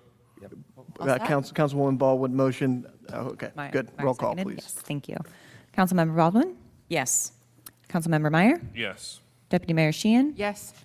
Councilmember Yeager? Yes. Mayor Millick? Yes. Okay. Next, we have 99-03, 2022, resolution authorizing a person-to-person liquor license transfer for 615 Lafayette Street, Cape May, New Jersey, 08204. Do I have a motion? Make a motion. Second. Questions, comments? I don't know if anybody's here for this particular, They are. okay, perfect. I just have one question, whether or not the closing occurred. Mr. Cardy, if you could come up to the microphone, please. Just state your name for us. Hi, my name is Gary Cardy. The closing is scheduled for tomorrow morning. Okay. So I guess pending this. This had to happen before the Because, closing. okay, because I was looking at the application and looking at the documents Yes. supporting it. I wanted to make sure that the closing, this was pending that as well. Correct, it is. Okay. Thank you. Mr. Gillenshort, does that matter that the closing was before or after with this transfer license? Usually, I mean, in our resolutions, you can make it effective the following day, you know, and that's usually what should be done is when's your closing occurring? And it's not like it has to be effective tonight. It can be effective Friday. It could be effective 2 weeks from now. But that's a very good question to ask, and of course, that's why he's here to, I think, answer that. Okay. I'll just, if I can add something, I know this has been a long meeting, but I think it's important to point out for the entirety of council and the public that's here, we've probably had more liquor license transfers in this year than probably the last few years combined. I think it's good just to kind of understand that this doesn't get put on an agenda until there's an application that's filed. There's, for person-to-person, there's background checks involved. It has to go to the ABC. They review for certain items, statutory items that they need to double-check. And there's also public noticing 2 weeks in a row in the paper to give the public an opportunity. If anybody has any issues or concerns, they're directed to send a letter to the clerk. And that goes for all these applications here tonight. So it doesn't get to this point unless all those things are already done. I know that the clerk's office has worked very hard to get these processed in a timely fashion for the applicants and for the city so that they can consider them. But I think that's important to point out that this isn't the first stop. This is the last stop after a number of steps and a number of processes have occurred. So I just wanted to point that out for the public and for council. Okay. Any other questions on this or comments, council? Would you recommend, kind of piggybacking on what Deputy Mayor Sheehan said, recommend making this effective maybe, in 2 days? I don't know. Is that your legal opinion? I don't know. So, if I may, I have to get a certification in writing from the applicant or their attorney as to the effective date to put in the resolution, and this is what the applicant has requested, is March 16th. Okay. Correct. So you're fine with Okay. that? I'm fine with that, and that's Okay. definitely part of the process to make Sure. sure that those two things are in lockstep. Okay. Thank you. Any other questions or comments, council? Roll call? Councilmember Baldwin? Yes. Councilmember Meyer? Yes. Deputy Mayor Sheehan? Yes. Councilmember Yeager? Yes. Mayor Mullick? Yes. Next, we have 100-03, 2022, resolution authorizing a person-to-person liquor license transfer for 429 Beach Avenue, Cape May, New Jersey, 08204. I'll make a motion. A second. Any questions or comments, council? No, again, this was all done through the ABC and everything. Yep. Roll call? Oh, go ahead, I'm please. sorry. I'm sorry. I do have one quick question. And the applicant is here? Yes. Okay. Would you like them to come forward? or Please, is it- could you? okay. Sorry.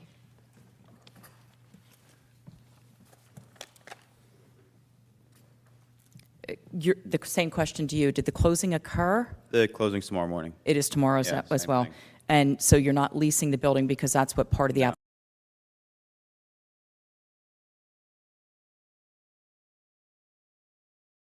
I still am the owner of the building as well.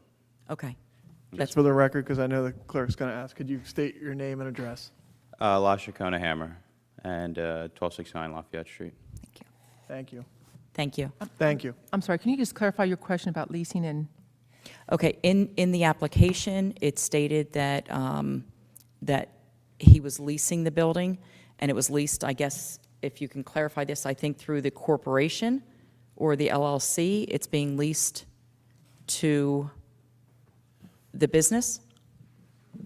Yes, the corporation owns the liquor license and the restaurant, and we're leasing it from 429 Beach Avenue LLC, which is my business as well. Which is also your, yeah. I just have a quick question then for the solicitor. Because it's owned by a corporation and not the establishment, does that make a difference?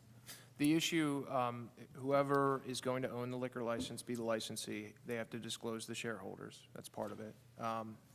And the issue is control. So the control of the licensed premises has to be the licensee. So if I understand it correctly, the operating company who's going to have the license going to be operating, and they have a lease with the underlying property owner.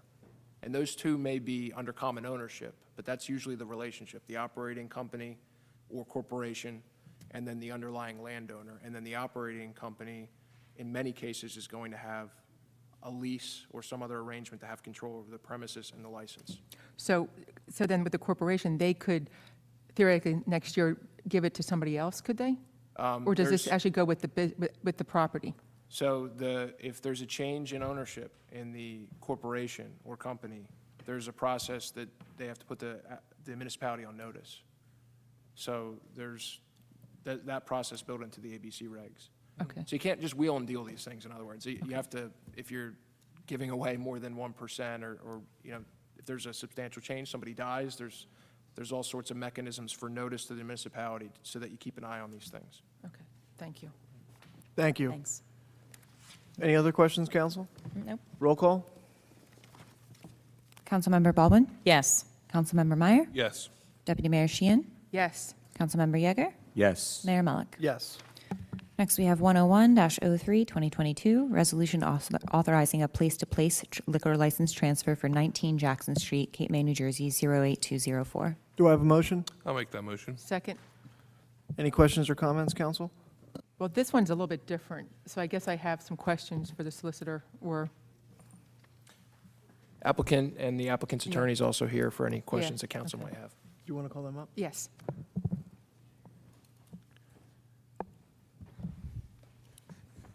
Good Finally evening. got to you. That's fine. I know, that's fine. I fell asleep a few times. It was okay. Andrew Catanese on behalf of the applicant, 19 Jackson Street. This wasn't exciting enough for you? We'll try harder next time. I'll have to watch the rerun. This is unique because of the properties kind of butt together. Right. And And you haven't seen it before. we're just learning all about these other Right. things. So that's okay, and it's a fair question. It's not necessarily well known among people that are not practitioners in this area of the law.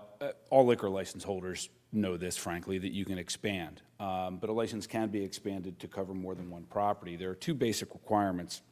Number one, properties need to be adjacent, as they are in this case. And number two, as Mr. Gillenschwartz indicated, it's an issue of control. You couldn't split it up and have different people running different parts of the project. This meets both those tests. Mr. Kokowitz is the sole shareholder of 19 Jackson Street, Inc. He'll have total managerial control and authority over both of the businesses, single point of sale system, all money into a single bank account, gift cards at one, work at the other. So it really is a single enterprise, even though it runs under two different flags, which they could do.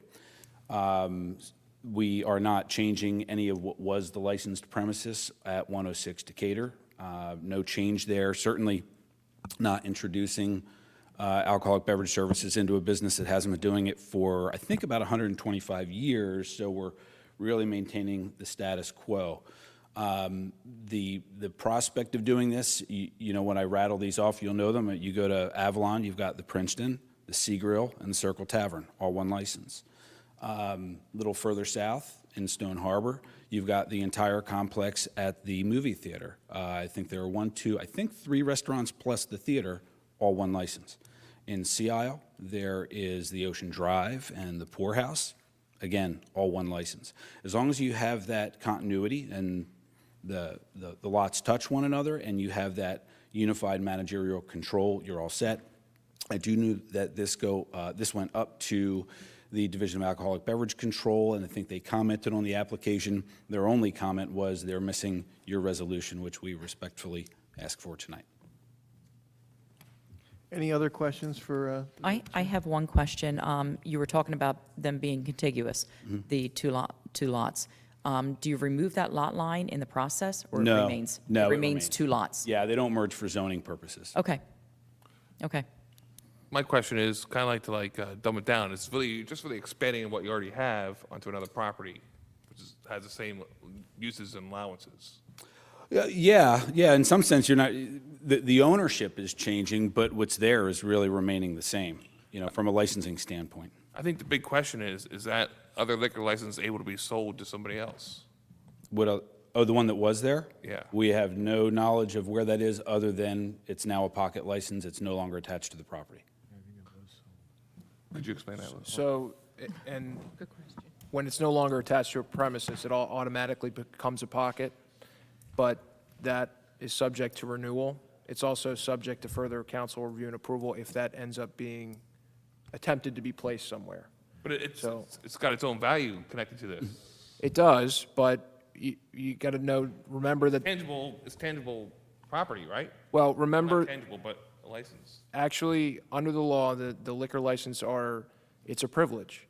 And there's case law that specifically says it's not a contract and it's not property. Although, obviously, there's a value to it, and people ascribe value, and they will try and place them in a manner that's beneficial, but it's technically not a contract or property right. So when I say that, what happens to that liquor license is kind of separate than what you're reviewing tonight, whether this is application on its own should be approved.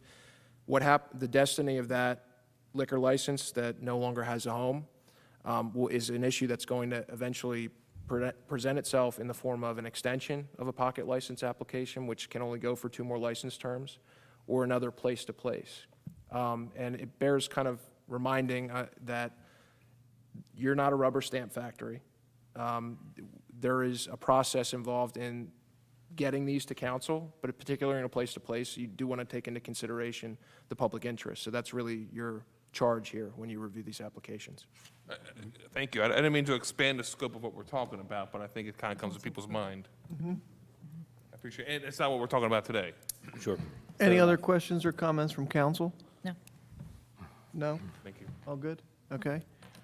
Roll call, please. Councilmember Baldwin? Yes. Councilmember Meyer? Yes. Deputy Mayor Sheehan? Yes. Councilmember Yeager? Yes. Mayor Mullick? Yes. Okay. Thank you, Mr. Thank you all for Kennedy. your time. Thank you. Thank you. Thank you. And finally, council, we have 105-03, 2022, a resolution authorizing additional professional services to DeBlasio and Associates for surveying, engineering, design, and construction phase services to include reconstruction of Baltimore Avenue from Beach Avenue to New York Avenue. I'll make that motion. Motion. Second. Second. Mr. Belasco, could you give us an explanation on this resolution?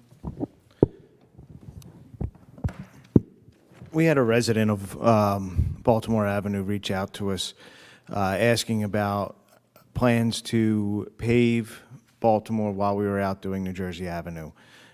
We checked with the utilities, and the utilities are all good. So we would not have been coming back to this area of town for quite a while, but the street does need to be repaved. We had the engineer look at it, agreed that the pavement needs to be redone, just a simple kind of mill and pave. They took samples. And the way that this all works out is that if we can get the survey crew out there next week, hence why we had to put this on for this meeting, if we can get them out there next week, as the paving company is going through and doing New Jersey Avenue, they can seamlessly pave Baltimore Avenue. My only question is, can we contact the residents on that those blocks and make sure that they don't want to do any kind of cut-ins? Yes, we'll send a letter out if this is approved tomorrow. Okay, because I think that's important, that it's going to be, paved, and people like I didn't have a chance Correct. to be notified. Yes. Okay. I'll just mention, because we did just get this, the number is, I think it's 15,000 combined for the 2 half blocks, basically, right? Correct.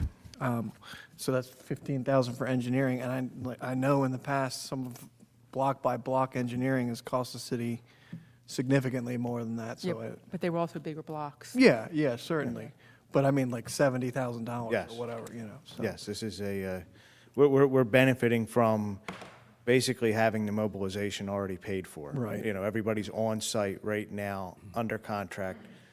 So we're getting the best rate that we could possibly get for the pavement of those streets. Great. Any other questions or comments? Roll call, please. Councilmember Baldwin? Yes. Councilmember Meyer? Yes. Deputy Mayor Sheehan? Yes. Councilmember Yeager? Yes. Mayor Mullick? Yes. Any old business, council? Old business, council? Any new business, council? Oh, my old business, I'm sorry. The old business, real quickly, was, Aaron, you're sending out letters about the new mercantile license fees. Is that going out to everybody? So what we're doing is, we have a cover letter we always mail out with the mercantiles, because there's more to it than just the short-term rentals, even though that has been the focus. So there's other things these mercantile holders need to submit. So we have a cover letter outlining that every year, that I've incorporated most of the major points that were covered in that fact sheet of M-Track. That is going out to every single mercantile holder. The short-term rentals, while also getting that cover letter, are also getting a complete copy of that ordinance as well, that council enacted. I guess my question is, are all residents getting the notice that this ordinance went into place? All residents? No. All mercantile holders, it is in their cover letter, yes. Okay, because the reason why I'm bringing this up is that it's only for I think a couple $1,000s that we send it out to everybody, and everybody's notified about this change.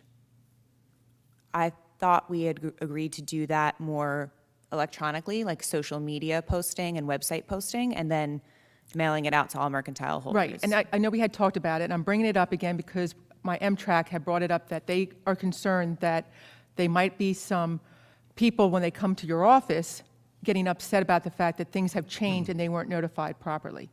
And that if we wait for the other mailing, it's going to be after the fact of when they might be getting a mercantile license. It's in the mercantile.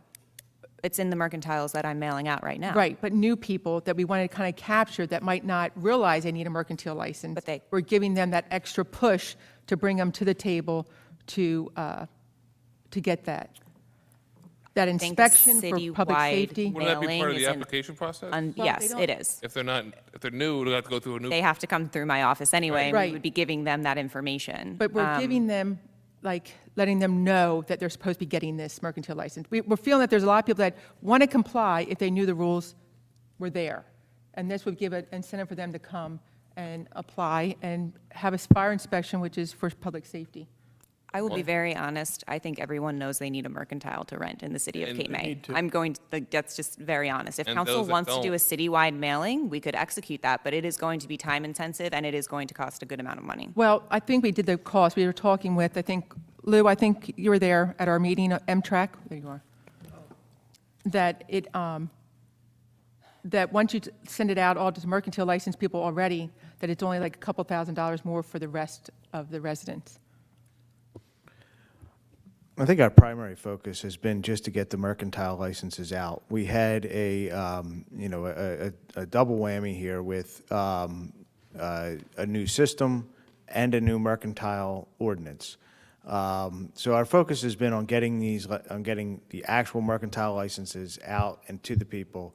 We've included the notices, and we will revisit a citywide mailing, but I think right now the focus has to be on getting these mercantiles out the door, and then we can cover the rest of the town after that.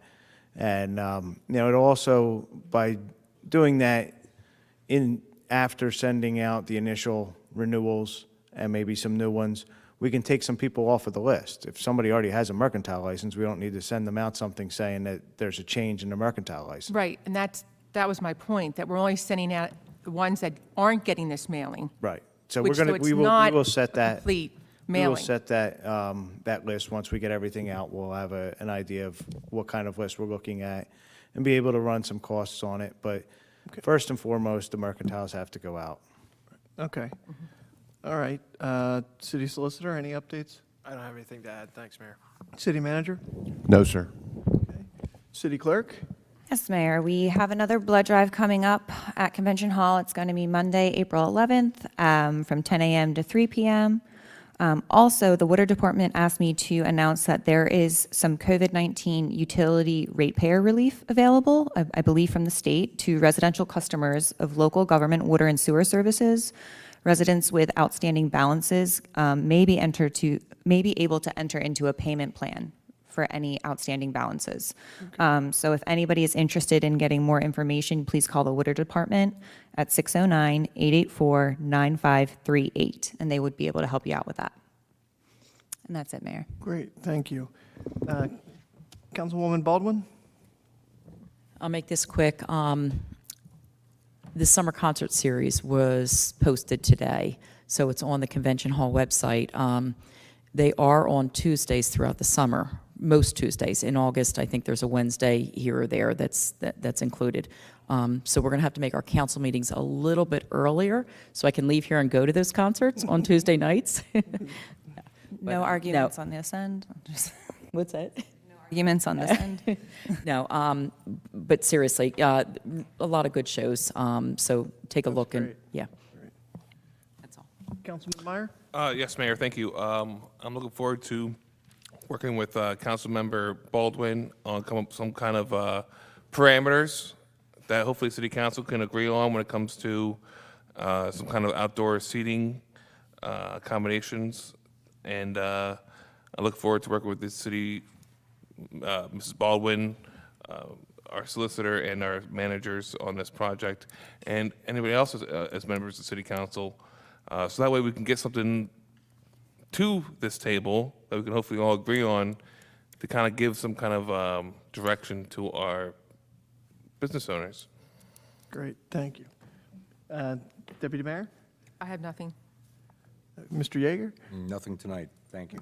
Just two quick ones. I want to thank Public Works for these lights. They did a very nice job. The bike racks in front of Convention Hall look great, and wish everybody a happy St. Patrick's Day. Open it up for public comment? Yep. Anyone wishing to make a public comment, please come forward, state your name and address, and please keep it to 5 minutes. Mr. Crowley?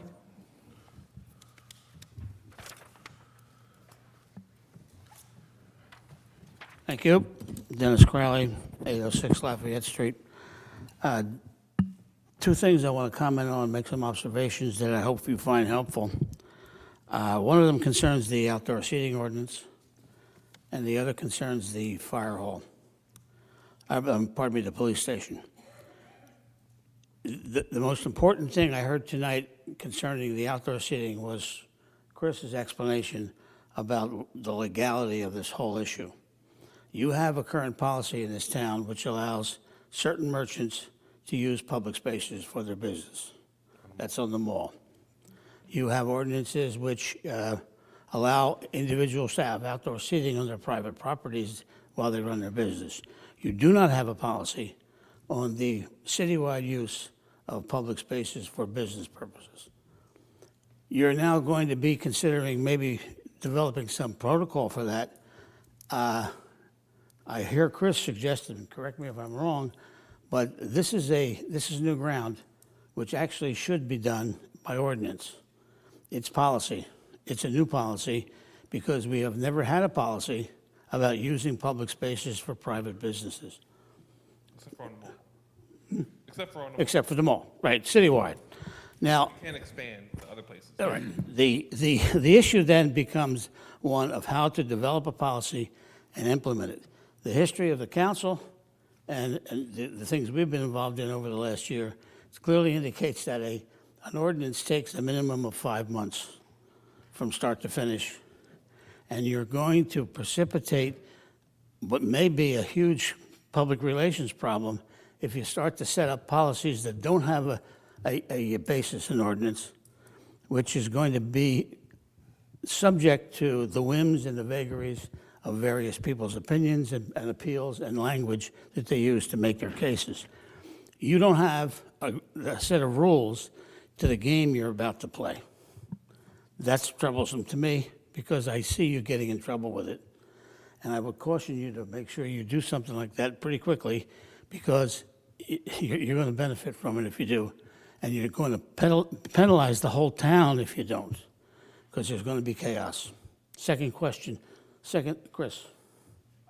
Just want to clarify, not to interrupt your public comment, but council's not making any changes to the status quo on that tonight. I think what they're talking about is maybe considering an ordinance that might address or seek to address some of those comments. But so right now, if you're not in the mall, there's no use of the right-of-way. Correct. Now, to entertain a discussion, we could have something ready for public use by the beginning of the summer season is not possible if it's going to be policy-based and ordinance-driven. We're way down the street, and we don't have a way back. That's my caution.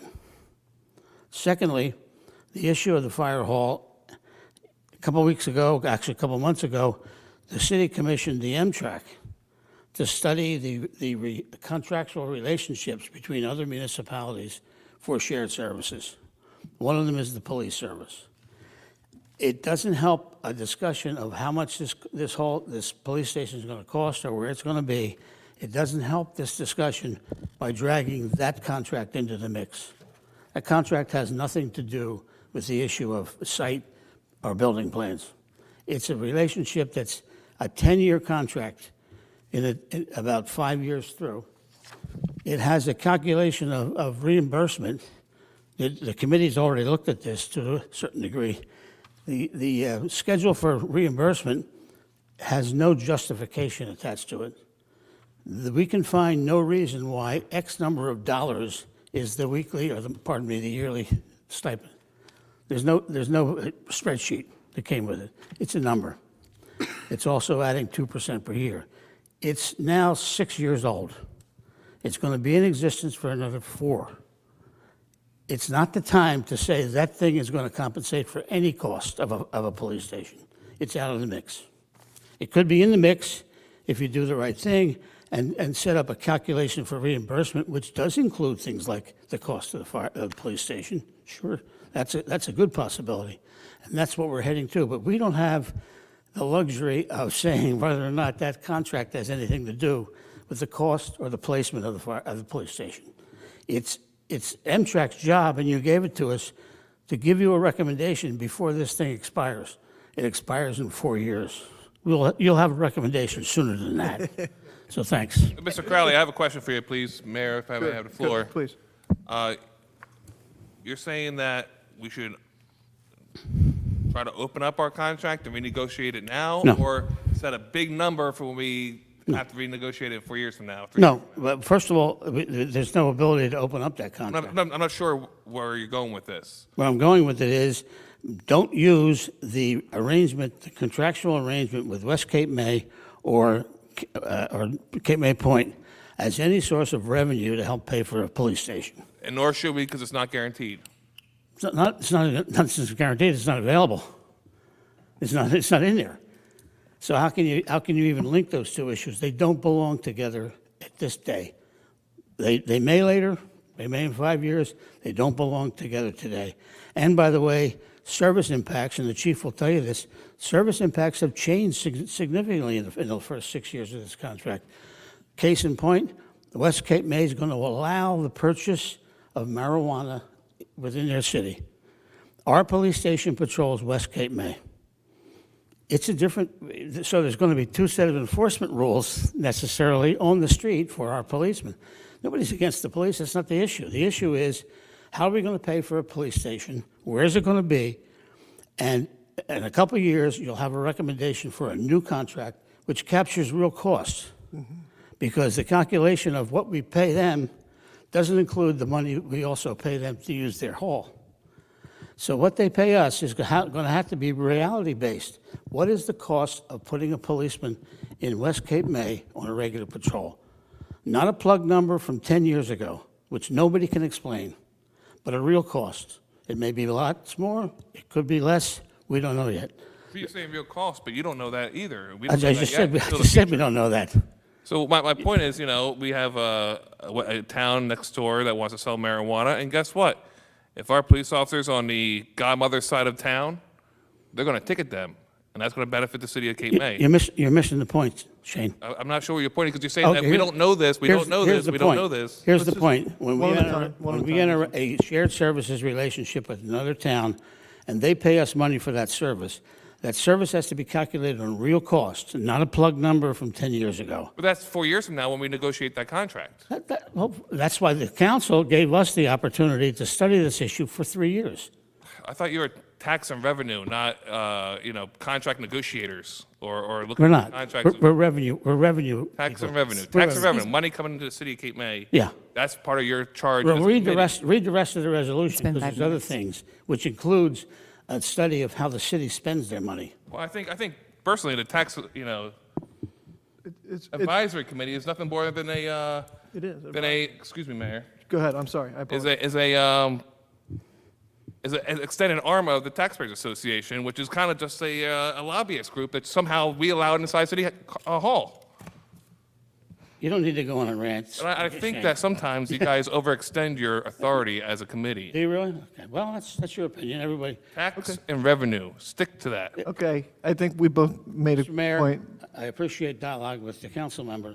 I'm not quite sure I either understand or agree with anything he says, but he has the right to say it.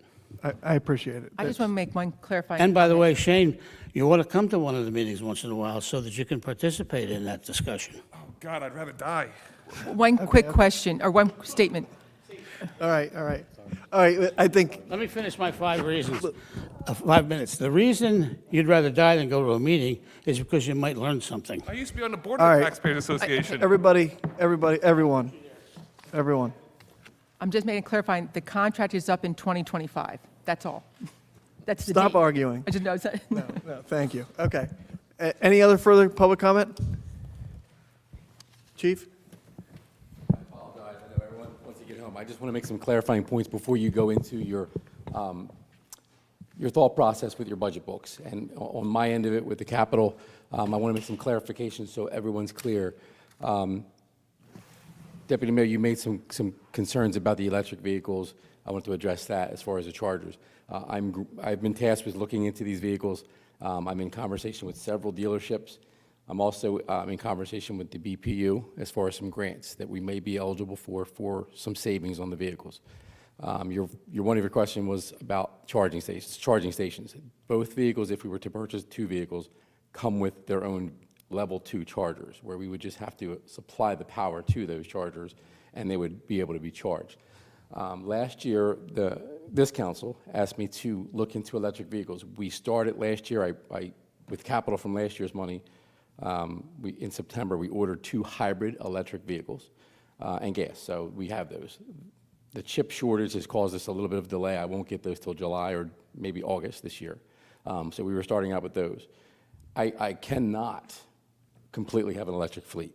It just won't work. So I definitely agree with you there and council. So the mayor's task was at least try to reduce the footprint that we create.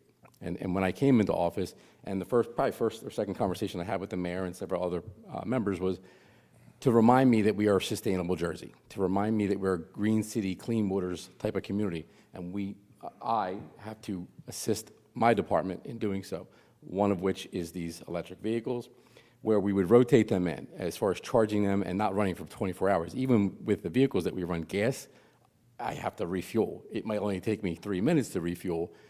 However, with the electric vehicles, if we get them, we're going to rotate them on a basis where they can sit and charge slowly or methodically and do so. We wouldn't put them in service 24 straight. Right, because the idea is to reduce the footprint. Yes, ma'am. If we have to buy twice as many cars, we're not really reducing any footprint. I don't plan to buy twice as many cars. Well, if you My- have electric vehicles and you have to rotate it, then you're going to have to buy more vehicles for when that's charging to take its spot.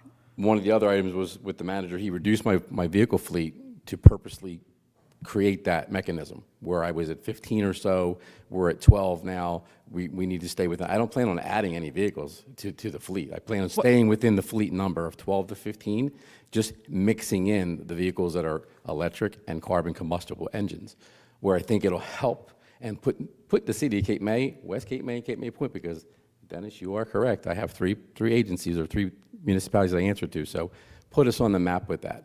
We would probably be the second police department in New Jersey to do so.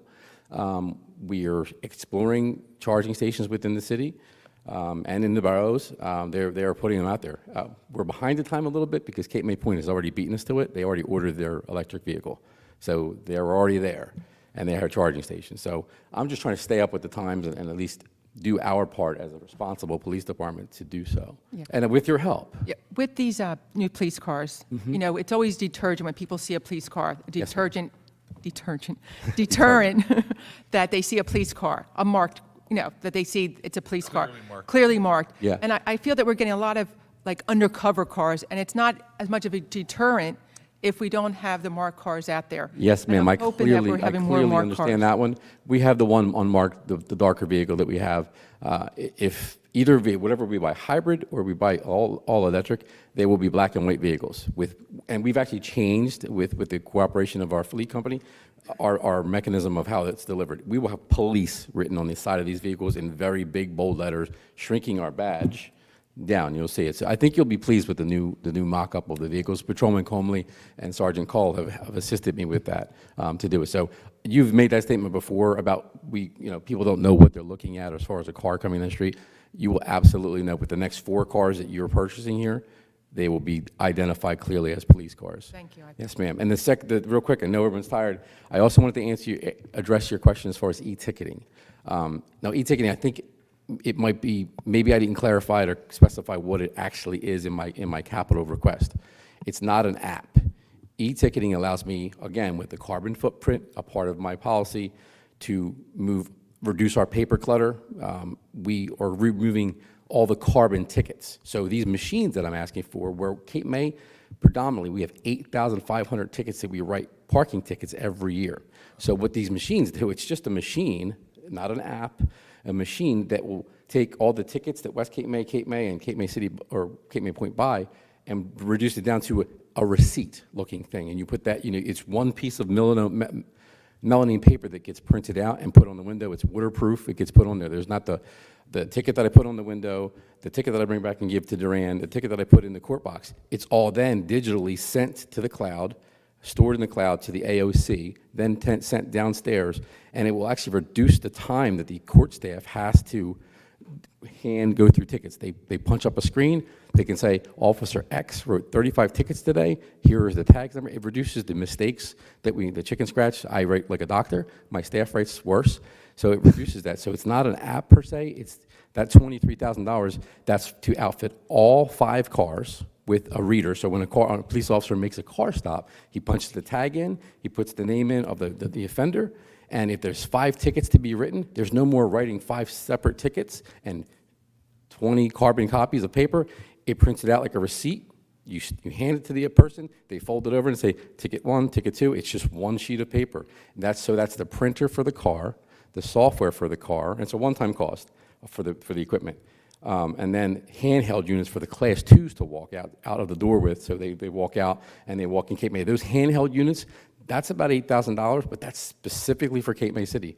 Cape May Point and West Cape May don't have meters, so we won't use them over there. The only thing we'll use over there is the units inside the cars. Each court will be responsible for purchasing the $186 ream of paper that goes in there that lasts approximately 6 months. With ticket generation. So just wanted to make sure you understood and the council understood that it's not an app. It's really to reduce, again, our footprint and tickets.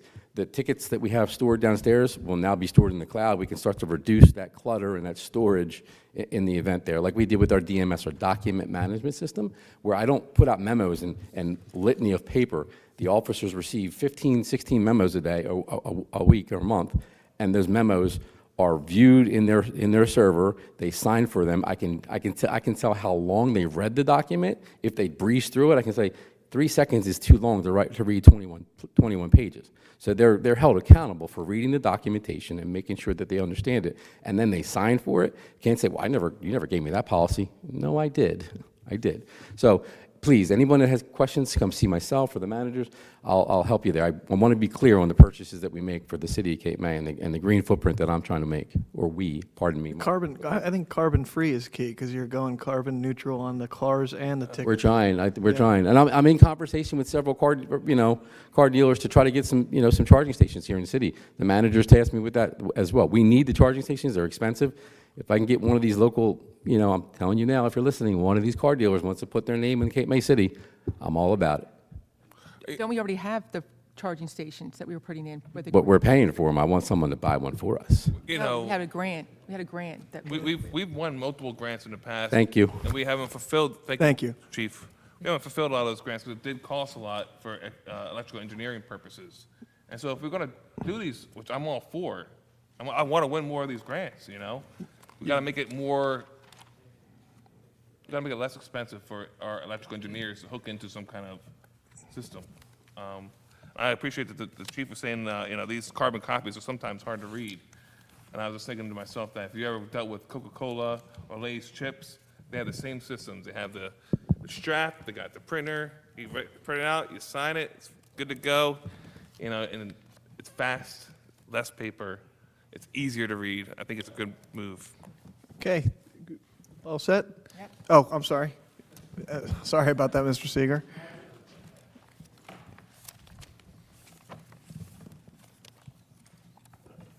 Bill Seeger, Vermont Avenue. First of all, I want to apologize for not coming forward during the discussion about the beach tags, but I've been thinking more and more about it as I've been sitting there. Once an ordinance has been voted down, can it be represented at a future meeting? Yes. Okay. I believe after you think more about it and get a pen and paper out, you're going to see that the ordinance as presented tonight was the correct one to pass. And only if you look at it in the terms of being a business person. With all due respect, I'm not sure that you folks really looked at what Ed had presented to you a couple of months ago, and where it showed what the current revenue is from each beach tag, what the projections are, how they figure out. Because if you just look at the pricing of the proposed 3 tags, $8, $20, and $30, coming up with a fair price versus value of a 3-day tag, if there was one, is going to be virtually impossible. Because the difference between 8 and 20 isn't big enough to fit another one in there that projects out to be a value point for a 3-day pet tag. If you buy 2 1-days, that's $16. 4 more and you're at the weekly. So hearts are in the right place by being nice to our visitors, but it doesn't work out mathematically and translate business-wise. At least in my mind, it doesn't. Can I ask a clarifying question? When you say passed as written, do you mean the Friday to Friday or Friday to Saturday? Well, I happen to think the original one as proposed is the one Friday to Saturday is that you should have Friday to Friday is what you should have stayed with. It's always been an 8-day tag, but it's been Saturday to Friday, I believe, is what the spread was. But that's not the big deal. You're not going to lose any revenue because of that. Now, the only number fact I really heard tonight was the number of 30,000, and that's how many it was reported of 3-day tags that were sold last year. From a business side, if you take 30,000 tags and project that out against the value of a weekly tag cost, you're going to grow your revenue exponentially. And you're really not going to hurt anybody's feelings. There aren't too many hotels around that just rent out for one Saturday in August. So you're being sensitive to enough visitors to Cape May by just offering the same length of term of tags as most other beaches do. So I would crunch the numbers, sit down, try and come up with what you think is a fair number with value in mind. 2 dailies worth 16 versus a weekly worth is 10. And what are you going to come up with, 18? 18.50? Oh, another buck, $2, I got a weekly. It doesn't really work. And it wasn't said, but I would suspect that's another reason why to do away with the 3-day. Because when you raised the weekly, I forget when it was done, whether it's for this year or last year, from 6 to 8, and you bring it closer to 20, you can't have another one in between and have the consumer think, boy, these guys really know how to run a business down here. Thanks. Thank you. Appreciate it. Mr. Mayor, may I make a comment, please? Please. I really liked what you said about the beach tags, because, you know, my life is different from your life, because I'm going to buy one beach tag for myself, you know, daily, 3 days, whatever I have going on. But I thought what you said really rings loud and clear. You're a father of a family. 3-day tags for a family is a lot better than weekly tags for a family. And it's a lot better than season tags for a family if you're only here for a week or less. Right. And I think your comments were well stated, and it's appreciated from families. Thank you. Okay. Any other comments from the public? Motion to adjourn? I'll make that motion. Thank you. Enjoy your evening, everyone, and happy St. Patrick's Day. Time is 9:43.